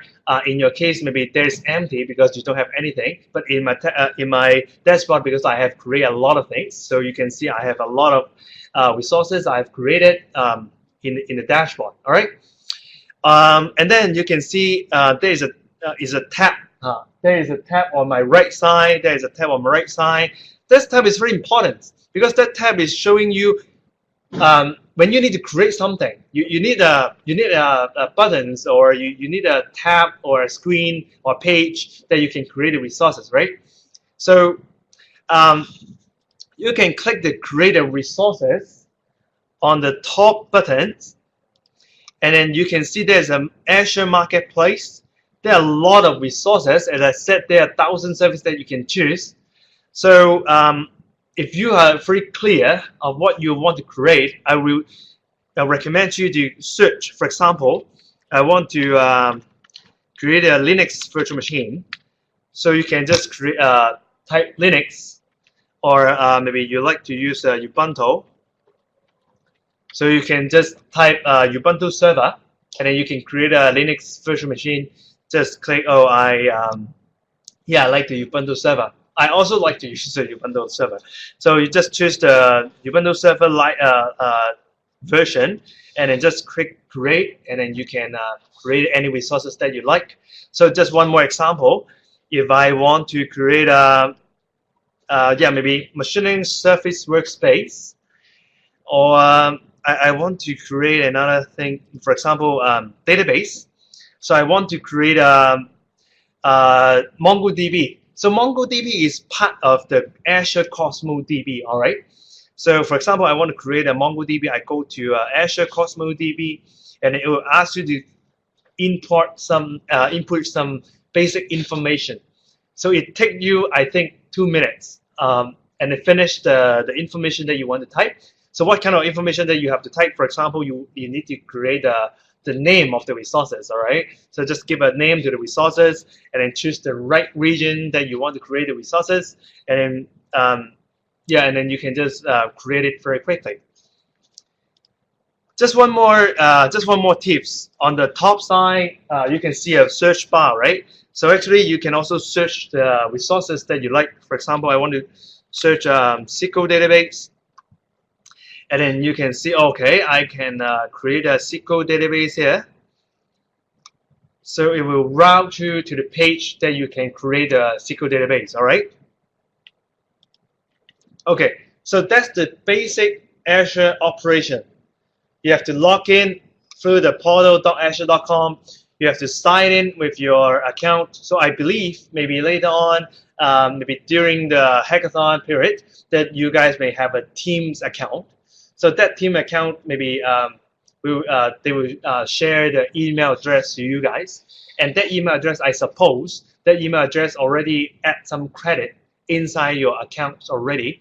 So maybe what you need to do is just to get the right account and then sign into Azure Portal to see whether you have the credit available, and then you can start creating resources that you like. All right.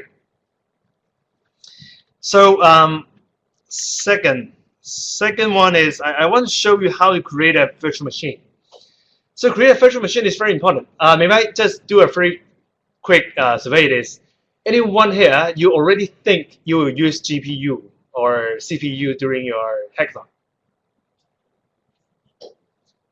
Oh, no one will use GPU, right? Okay. All right. Yeah. Yeah. I think you guys may need to use it because I seldom see that if you have like 500 gig data or 1 terabyte data, you can just use your own computer to run it. I don't think so. Yeah, but anyways, yeah, I think maybe later on you know that you need to use it. So I think it's very important. All right. So I still recommend you to pay attention at that live demo. All right. If you need to use GPU, just few things I want to share with you is usually you have to create a virtual machine with GPU. After that, maybe you have to install the GPU driver, and then make sure that your program can leverage the GPU. Otherwise, you are just using the CPU power, even you have the GPU, all right? So there are 2 steps. You have to create the virtual machine with GPU. You have to install the driver, and then you have to install the framework, for example, Python, TensorFlow that you may need to use, okay? And then after that, you can just maybe install your Jupyter Notebook, RStudio, etc., to run your own model, okay?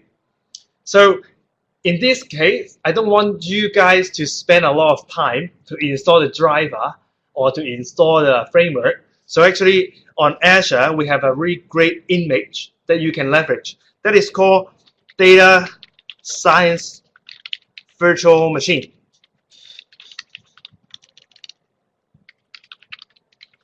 So Data Science Virtual Machine is a VM image.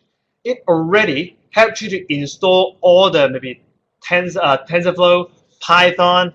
Let me show you. So when you click the Data Science Virtual Machine for Linux, so of course you can choose for Windows, all right? You can see in details. What it shows you is it already helps you to install the R server, Anaconda Python 3.5, Jupyter Hub for you to run the notebooks. You have some Spark, command line, Visual Studio Code. We have a TensorFlow, SQL Server, etc., etc. So also Python library, and also maybe some scikit-learn library, all installed for you. Also including the driver. So when you create the virtual machine using the data science virtual machine for Linux, all the framework, all the driver are installed for you already. So you can save the time to do it. Just run your algorithm. All right. So in this demo, I want to deep dive in how to create it. So actually, it's quite easy. So you can see that what I just do is to type data science virtual machine in the marketplace searching page, and then I can click create button, and then you should have a subscription. All right. So that subscription, I suppose, is already associated with your email address, because yeah, Microsoft also funds in this way. So I believe your team account is already added the subscription already.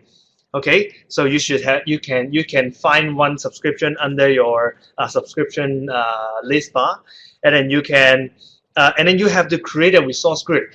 So resource group is just a logical group to group the resources you want to put together. So there is something free of charge, right? Just a group. Make sure that when you want to go to a project and then to see all the resources within the project, you have a group to see it only, all right? Logically, a group, all right? So just give it a name. For example, there is a hackathon resource group. Yeah, just give any name, it's fine. So I want to create a, okay, GPU virtual machine. Just the name of virtual machine, all right? Easy. Because in your case, virtual machine, maybe the GPU virtual machine, might only available in US region. So you may need to go to the East US or West US too. Okay, that's very important to note it. Maybe you go to East US and then just double check the image is data science virtual machine for Linux. But of course, if you don't think data science virtual machine is good for you, you can just create an empty image. So nothing inside the virtual machine is fine. And then you have to choose the size of the virtual machine. So you can see there are different sizes that you can choose, right? If you don't think data science or GPU is good for you, you can just choose CPU. So CPU, you can see, oh, I have some, maybe this one have 4 cores, 28 gig RAM. It's good for me, and I just choose it, all right? But if you want to choose GPU, I recommend you to type, maybe search NC. So NC series is the GPU machine. So in your case, I recommend you to choose maybe, you can see that there are NC version 1. Yeah, version 1, it doesn't show version 1 because it's version 1. But you can see version 2, version 3. So actually version 1, version 2, version 3, that means different cut of GPU. So version 1 is K80. Version 2 is P100. Version 3 is V100, all right? So for example, this time I want to create a K80 card. So K80 card NC, maybe NC6. So just explain more in detail is 6, the number behind the NC, what that means is 6 means there are 6 core and also 1 GPU card. 12 means 12 core, 2 GPU card. 24 is 24 core and 4 GPU card. All right, but I believe to save the credit you have, I would recommend you to create a 1 GPU card first. In any time, you can scale it up to maybe 4 card when you need it. Okay, so in this case, I will create a NC6 promote. Yeah, promote. What I mean is just a cheaper one. Yeah, it have a promotion, so there's some discount, right? So I recommend you guys to choose the cheaper one as well. So yeah, right now I choose the promote one. Is support the K80 card, and yeah, just put it simple. I just want to create a password. So maybe Angus Tong for the username.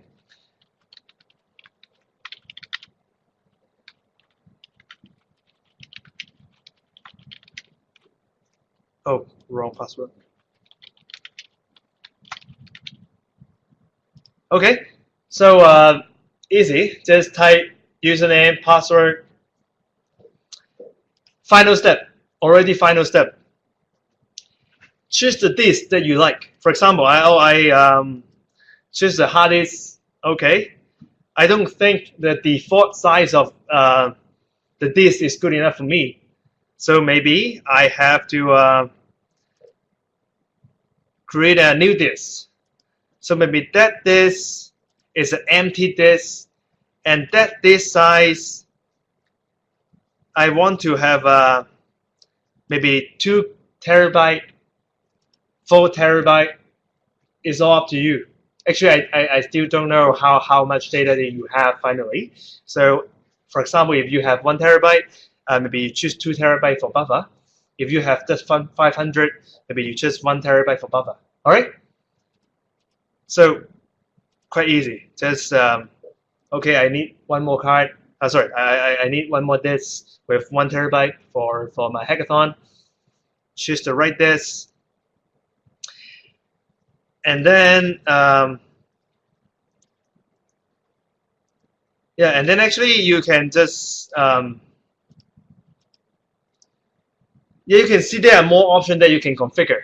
But actually, I think if you are not familiar with cloud, maybe you just need to configure up to the networking.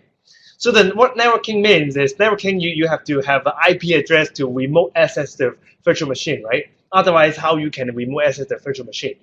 So you can see that it will automatically create you a public IP address, and then there is a resource a network security group. So that security group actually you have some recommended inbound rules. Yeah, I think it's a little bit technical in this way, but what I just the reason why I want to talk about this is if you block or if the firewall rules block the access that you can remote access to the VM, actually you cannot use it, right?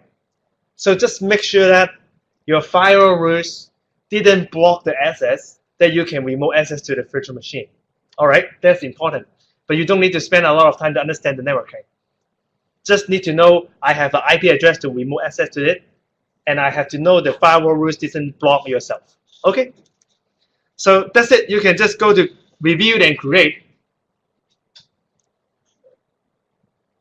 So it will run the validation to see whether you input some necessary information. So right now I can just click create. So you can see the notification show me that I submit the deployment. Yeah, going to create it, and then just wait for maybe 10 minutes or 15 minutes. You get your virtual machine running. Okay, I think it's not that hard to understand, right? Quite straightforward. Okay, so yeah, when I'm waiting for the deployment, I want to show what it looked like when you finish the deployment. So you can go to the left side and then you can see, you can find there is a virtual machine. So when you go to the virtual machine, you can see, I create a lot of virtual machine here. So if you create one, you should see your own virtual machine here as well. Or alternatively, you can go to the resource group. Because as I mentioned, you just create a group to group the resources you want to put together. So you can find the group name, you just create and then get inside. You can also see the resources inside. So pretty simple. I just go to the virtual machine and then choose the virtual machine that I create. you can see that in that virtual machine, my name is DSVM. In a data science resource group, the name I create, the location that I put, and the status it is running. And you can see the operation system is Linux. And you can see the public IP address that I can remote access. So I think it's good enough, okay? And then you can copy the public IP address, and then because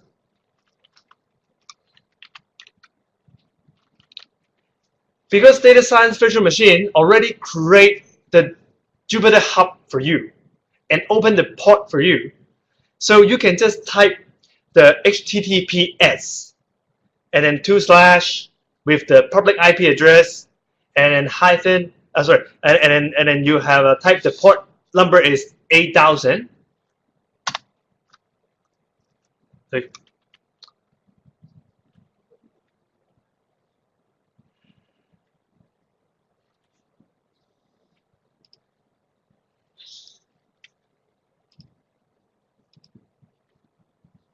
Let me see.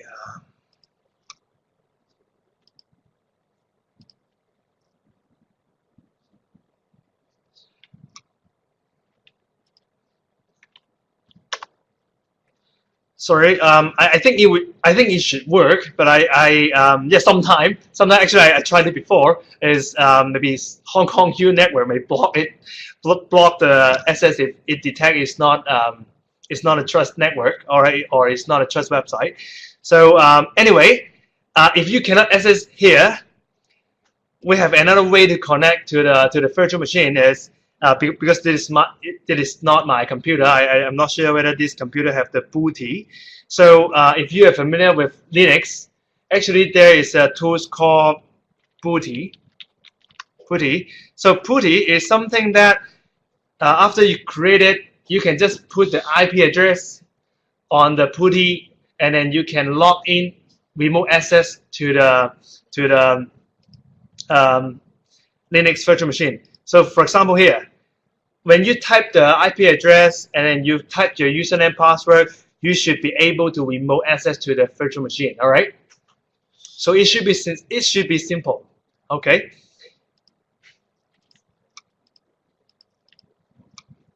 All right.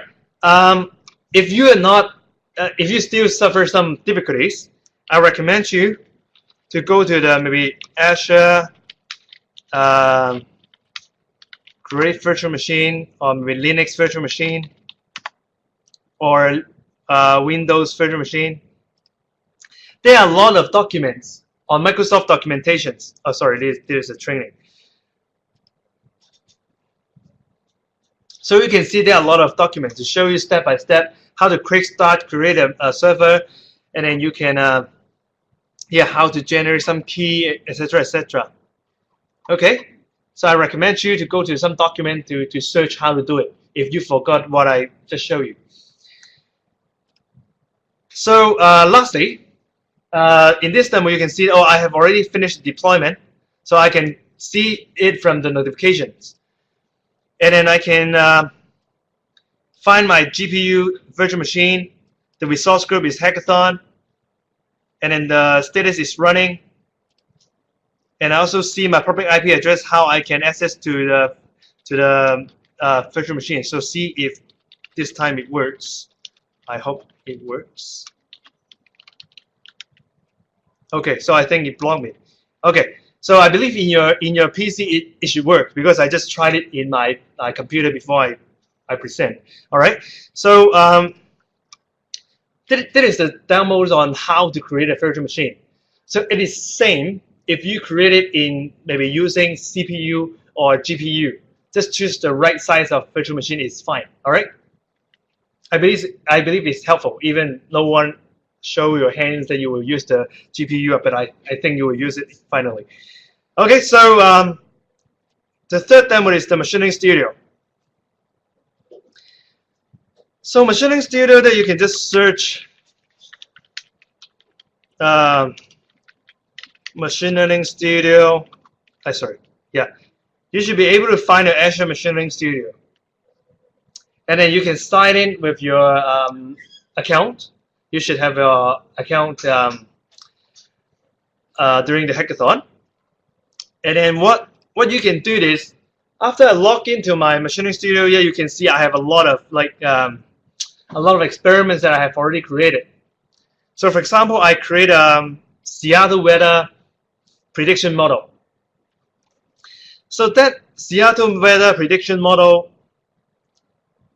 you can see actually I have no coding here. I just drag a lot of modules. For example, I just drag a data set, and then I can visualize, just right click and see the data set. So it also show me there are a lot of, okay, I have 5 columns, I have 25,000 rows, and then I have different column, and different column have different statistic. So different statistic you can see, okay, the means, any missing values. You can see all of this. And also you can visualize the columns in a statistic view. All right. After that, I can just drag another module to select the columns in the data set. So I can just launch it and to see, okay, I don't need the date for the analysis. So I just need 4 columns. I want to edit the metadata. For example, I just want to change the name, or I just want to make some data type into a categorical. All right. And then I want to speed the data. So I want to speed the data, maybe 90% of the data, I want to do it, make it to a training data set, and 10% of data, I want to do it for training, for testing, sorry. Okay. And then after that, I want to link it to some, this time I used the 2-class average model for a 2-class classification model. And I also use another model for, such as the 2-class decision forest. After that, I can visualize the evaluation. Okay, I saw, maybe the red one. The accuracy is very high, right? If you guys are familiar with ROC curve, you know that if the curve is much closer to the corner, that means the accuracy is much better. So you can also see some confusion matrix here. Okay, so you got enough information, and you already have your machine learning model. Okay, so quickly, I just want to quickly show you how to create from scratch. Just show you a few steps. So down there, I can see new, and then I can create a new experiment. And that experiment, I can just give it a name like hackathon. And then right now, I want to, you can see on the right side, there are a lot of modules. So I have some data set already. So maybe I want to choose the Seattle weather. So I should have some Seattle weather here. Okay, I find the Seattle weather. Of course, you can import your own data, all right? And after that, I want to select I want to select the column, right? Yeah, I don't need the date column. So I can drag another module called select column in dataset. Just link them together, and then I can click the launch column selector. Okay, I need all of them except the date column. Okay, that's it. So maybe show you just one more step is, I want to split it. Okay, I want to split it. I want to split the data 70% for testing, 30% for, 70% for training, 30% for testing. So I can just click run, maybe wait for less than 1 minute. Okay, so it's done. So you can see that if I visualize the data on the top one, you can see the date column is still here. If I visualize it in the second one, the date column is not here already. So, and I visualize it in the speed data. I can see the first data set only have 70,000 data rows, and the second data set, I can see there is 7,000. So that means I have already split it. Okay, so I'm not going to show you end to end, but then you can see how easy you can build a model from scratch. All right. So I recommend you to go through some tutorial, and then you will know how to use the Machine Learning Studio to build a machine learning model. Okay. So okay, automated machine learning. In this case, I will just show you a video. Actually, this video is also recorded by me. So yeah, I hope that it won't be too small. So you can see that is the CSV. So that CSV includes a lot of like columns, a lot of data, and also I want to show you is if you can see that column called diabetics, that is the label column. Okay, that is the label column. So that label column, I want to predict it, right? Okay, so I got the data set. What I have to do is, yeah, you can see I have some header here, and then the diabetics is the label column. And what I need to do, let me pause it. So this is the Azure portal. After I create the machine learning service, you should go to these resources. And then in these resources, you can create an experiment. Yeah, I know it's a little bit small, but I will try to use my. Now, I want to explain it in detail. All right. So just create an experiment name, and then I want to choose the data source. Okay, I stop here. What I just did is I choose the data source. So I just choose the CSV I upload to the cloud, and you can see that there are a lot of columns exactly the same as what I just showed you in the CSV. All right. And then you can see all the column here. And then what I'm And then what I'm doing here is I need to choose. I want to do a classification model or a regression model. So right now I want to classify it. So I choose a classification model. And then you can see the last column is I want to choose the label column. So the label column is diabetics. So two columns that you have to choose: classification model, and you have to choose the diabetics for the label model. Okay, so actually almost done. So yeah, you can just click run, and after maybe 1 hour, you can see that is the end result. So the end result will show you, oh, there are a lot of point. The point is showing you each combination, the result, the accuracy, and then you can see, okay, maybe the best one is the top one. Okay, that is the result of the analytics. And yep, and then when you scroll it down, you can see there are a lot of results you can see. So on the top one, yeah, it may be a little bit small, but the top one, what is showing is that is the algorithm that it select with a certain or with a specific parameters and the features that it select for you, and you think the accuracy is the best one. So you can see, okay, I choose the best one, and I want to export the model and continues my hackathon. All right. And in the same time, you can also see the chart to evaluate your model as well. Okay. Okay, so that is the automated machine learning. Actually, it's quite simple if you have if you can find a tutorial. All right. Okay. Yeah, the last one. This is talking about this is talking about a custom vision. So just quickly show you how to use the custom vision if you need to use custom vision. So custom vision is something. Sorry. So you have a studio, so we need to use studio or we can use the dashboard platform. I kind of confused that you introduce the learning studio. Yep. But then you use the dashboard. Sorry. Yeah, actually two different services. So Machine Learning Studio is something is already built for you. So you just drag and drop something. But automated machine learning, actually, you can find an SDK.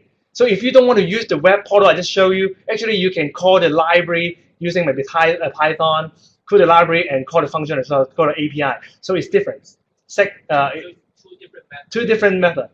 So I don't need to use the studio. Yeah, you can use both. That depends on which tools can fit your scenario. Actually, right now, I just show you what kind of service that you can use. I'm not saying that any one of them should use in your scenario. I just show you what kind of service that you can leverage on Azure. So what's the good things about Studio again? Why people use this? Oh, Machine Learning Studio, you can see that if you are not familiar with coding, you can just drag and drop, right? So that's why I said, if you are familiar with coding, you just need computing resources, you can just create a virtual machine. But if you need some tools to help you, you can just go for tools like Machine Learning Studio, all right? So the last technical demos that I want to show you is custom vision. So I'm not sure whether it helped you in some way because you have a lot of image, right? So for example, if I want to do the classification model, so I can, for example, right now I want to do a blood cell detection. So I want to detect the blood cell, but I have a lot of image. So I upload a lot of blood cell image, and right now I want to do the classification model. So I can upload the image here, and then it automatically have a user-friendly tools help you. Okay, I want to tag this one. Okay, this one should be the red blood cell. This one also belongs to red blood cell. Okay, and then this one is the white blood cell, etc., etc. And then after you tag all the images, just upload all your image. Okay, just upload all your image, and then click the training. Okay, but right now I'm not going to click the train. So after I click the training, it will show you the performance. Oh, after I train it, oh, I think it will show you the precision and also the recall and also accuracy, how great it is. And then if you think it's great, and then you can click quick test, and then you can browse some local file, and then you can upload the image that you want. Oh, sorry, this is not my computer. All right, so yeah, I don't have the image here. Actually, in my computer, I have all the image. So I cannot upload the image. So if in your case, you have your image, after you train it, you can upload some image it didn't train before, and then it will show you the result to see whether it's good enough. So that's how easy you can do the image or object detection. All right. So if you don't want to do the object detection, maybe you just want to classify the image, that's good enough. The second one is, yeah, sorry, I do a lot of medical research, so yeah, all my demo is related to medical. So this is related to the eyes, all right, the retinal disease. So that retinal disease is, yeah, I have 4 disease stage. So you can see on my right side there are 4 disease. So you can see maybe diabetes eyes. You can see maybe the normal eyes. You can see different shape, right? So same. After I upload all of this and tag it, oh, this belongs to normal. This belongs to diabetics. That's it, okay, and then click train. After the training is finished, you can just, again, quick test. Oh, I want to upload, for example, maybe I click this one. So, sorry, yeah, I cannot test it because I don't have image here. So you can just upload a new image, and then it will show you the, maybe, oh, I believe this image have 80% belongs to normal, have 20% belongs to diabetics. So it's something that you will see, all right? Okay, I think that's good enough for the custom vision. So yeah, sorry, the last one is Azure free trial account. Yeah, I know that you guys need to, or if you want to test it before the hackathon. So actually, you can create some free trial account, right? So free trial account, there are 2 web pages. So the first one is you can just go to Azure web page, and then you can see there it will recommend you to create a free trial account. But just one thing, you have to add your credit card first. But actually, it won't charge you if you didn't click wrong. So yeah, I believe it's not easy to click wrong. Okay, so it will charge you, I think, $1 for a deposit, something. All right, so you can create the Azure free account, and that free account have $100 and then you can create the resources that you want, or you get familiar with the portal first. And that free trial can last for 12 months. All right, but I believe it's good enough for your hackathon. And yeah, this is the first way that you can do it. All right, this is the first way. And the second way is, actually we have a program for Azure for Student. So Azure for Student is a program that if you have a valid university domain name, so for example, hongkongu.com, or I'm not sure whether it's hongkongu.com, but yeah, hongkongu.hk or something, hongkongu.hk, cuhk.hk, something. So if you have this domain name under your associated with your email address, it should be able to detect it. So after it can detect it, is as an educational account or a student account. So you, it will help you just follow the instruction. Just follow instruction to activate your student account. So if I remember correctly, it don't require you to add the credit card, and it will show you and it will provide you $100. Okay. So if you think, oh, $100 is not good enough, I can get another free trial account as well. Okay. But don't try to create a lot of dummy account and get a lot of free trial credit. Yeah, actually, we can detect it, and you may get some warning. So yeah, so this is the recommended way that you can test it before hackathon. Okay, really the last one. Yeah, that is actually I didn't plan to show it before, but I know that you guys may during the hackathon may have a chat room, and that chat room may also have a capability to upload the file to do the sharing. So actually, Microsoft Teams is a quite good tool right now. So a lot of people is using it right now. So actually, it's just like a WhatsApp, but it's much better than WhatsApp. But of course, usually you won't use Teams instead of WhatsApp when you chat with friends. But if you are doing in workplace, if you need to go to work in other company, there are a lot of companies using Microsoft Teams already. So I think it's also good for you to learn to use it before you go to start your career. All right. So actually, Microsoft Teams have few features that you have to understand. First, you can do the chat group. So you can create a group, add all your students together, all your teammates in the same group, and then when you type anything, all the members will see the same message. And you can also, and of course, it is already a built-in Office 365 apps. So I believe all the most of the university already have the student account, the Office 365, right? I think you guys also leverage this free account already. So you can download it at your home, in your PC. So you can also download Microsoft Teams as one of the software inside your account. And then you should be able to log into it. And then the second one, the last features I want to show you is you can do the file sharing. That's very important when you are collaborating with each other. So let me show you in a live demo.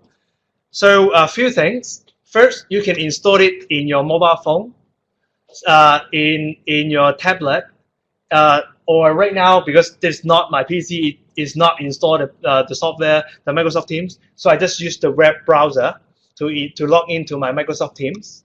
All right. So you can use the browser version.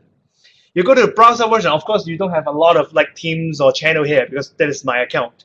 So just show you if I want to create a new group to chat with people, to chat with your teammates. You can see down there is a join and create the team. And then you can create a new team, create a team from scratch.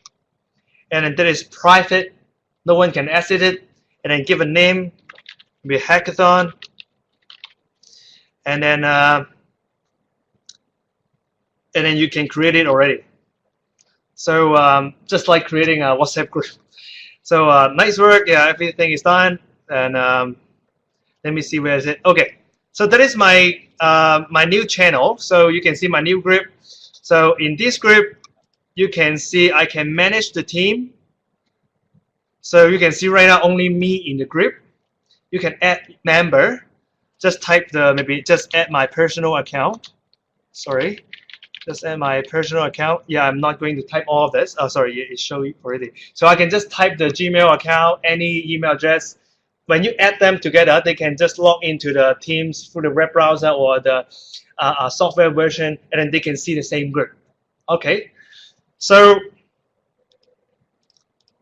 and I want to show you if there are a lot of teammates here, I can just type something. Hi, everyone. let's start working. Okay, so I believe all the people can see it, and then actually they can just reply by message. Yes, okay. So if you have different teammates, so actually they can talk together, and then they can give a like or or heart something. All right. So it all depends on whether you want to chat with your friends, and of course you can also upload attach some documents. You can or do some video call. All right. So for example, I want to meet now, and oh yeah, sorry, it's not my PC.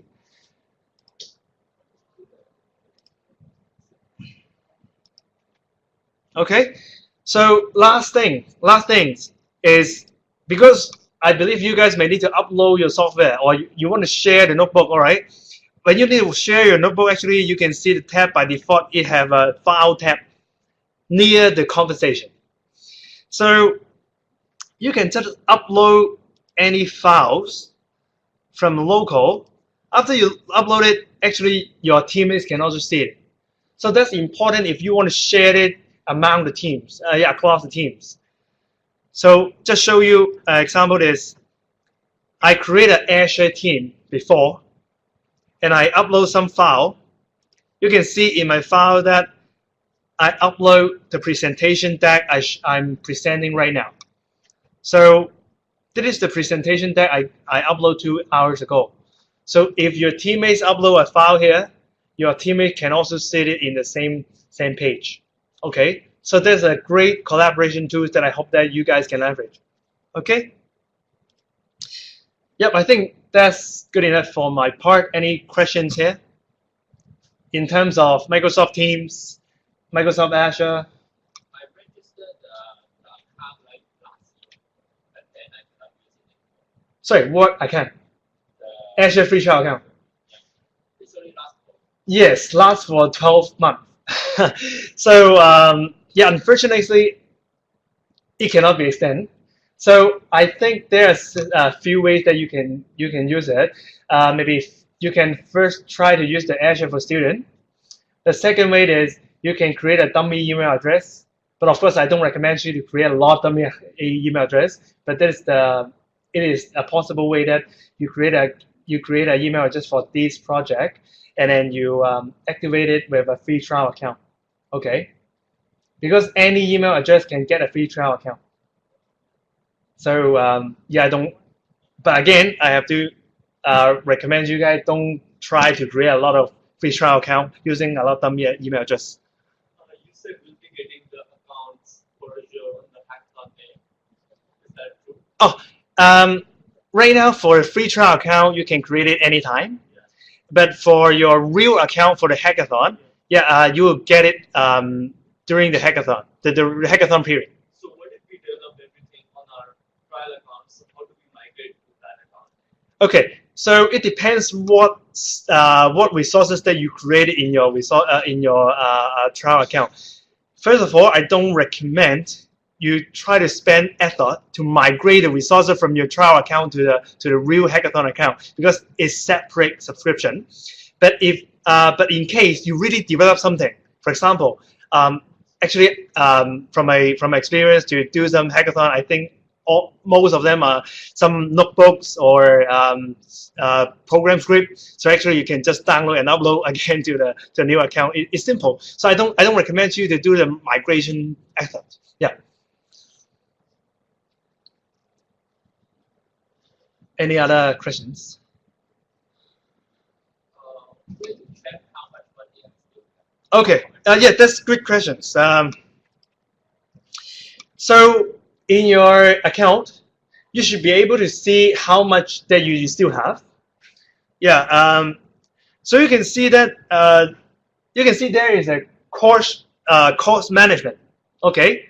But if you cannot see it, you can find it in all service. You can see all service button, and then you can see maybe subscription. When you click into the subscription, you can see, for example, this one I have one subscription called Azure Angus Internal. So you can see that in this Azure Internal, sorry, the network is not really fast here. So yeah, I can see the cost analytics. Okay. Yep, you can see how much I spend. So there is a chart show you. Okay, actually I have 65.6% of my what I just spent, maybe $30. I spend into the alarm jobs. All right. So there's something that you can see, and you can see current course. Okay, I have already spent 57 USD until now for this month. All right, just 7 days. I spent $57. So you can see how much you still have, and also you can see how much you spend and where you spend it. Okay. But for the free trial account, I remember free trial account also show you how much you have, but actually not all the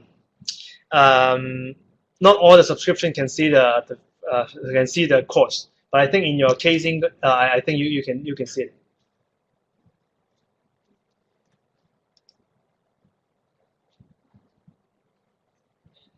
In the web page, there's a lot of things right inside.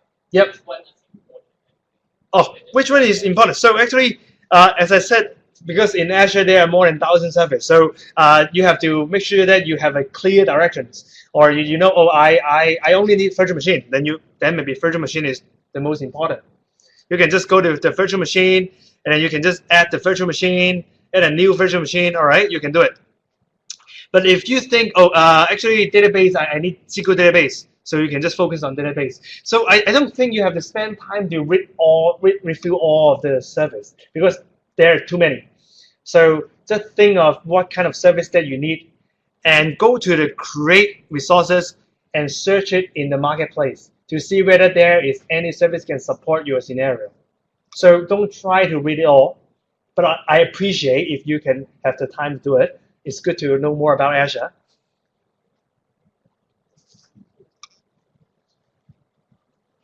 All right, so thank you for your time. So thank you, Mr. Tom. So basically, the section, the morning section, okay, is complete here, and we will have a lunch break, and we will resume our workshop at 2 o'clock. And after the lunch, you may wandering around, or you can return to the lab and then try to prepare for the workshop in the afternoon. And also for the afternoon workshop, Dr. Yip has prepared some data that you can download into the machine first. Okay, when you return here after lunch. Okay, so this is a link you can use.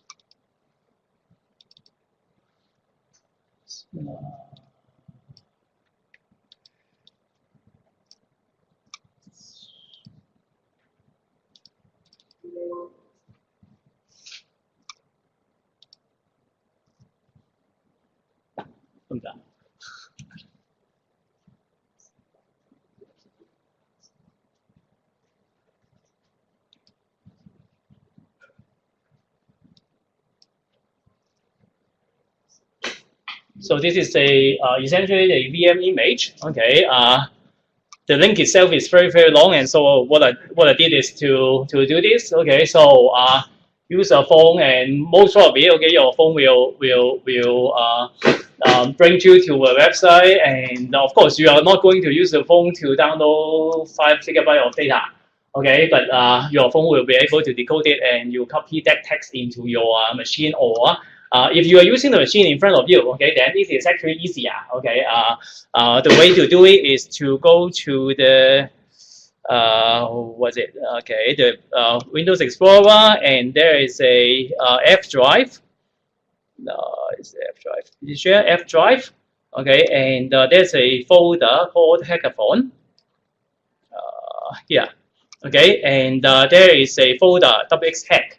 Okay, and this folder is 11 GB in size. Okay, containing the whole VM that I'm going to use. And you just copy it to the desktop. Okay, desktop is C drive. Right. Guest link. Okay, so and there's a guest account for you if you want to use the computer in front of you, and that is the guest account is GUEST05, and the password is 20182018. Okay, so it's that. Okay, so I guess I have to write it somehow. 打出嚟開部 text 啦，好大。One word pad. One. 我用呢個冇錯。Okay, and okay, 05 and the password.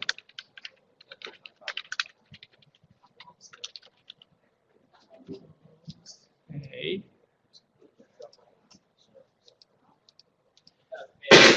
And what I'm going to do will be something very simple, okay? And if you don't bother to copy all those stuff, okay, that's fine. Okay, essentially this is a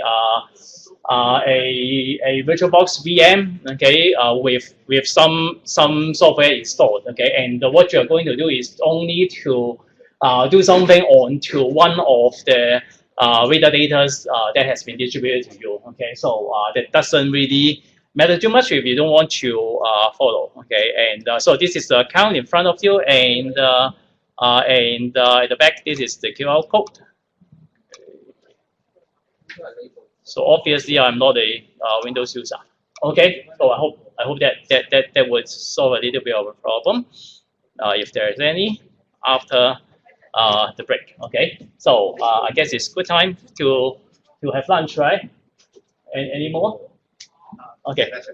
Okay, so it's lunchtime, and as I mentioned, you can just go one level up, and then you will see the canteen. Okay, after the lunch, you can return back here to try the data, or you can visit our campus. Okay, see you at 2.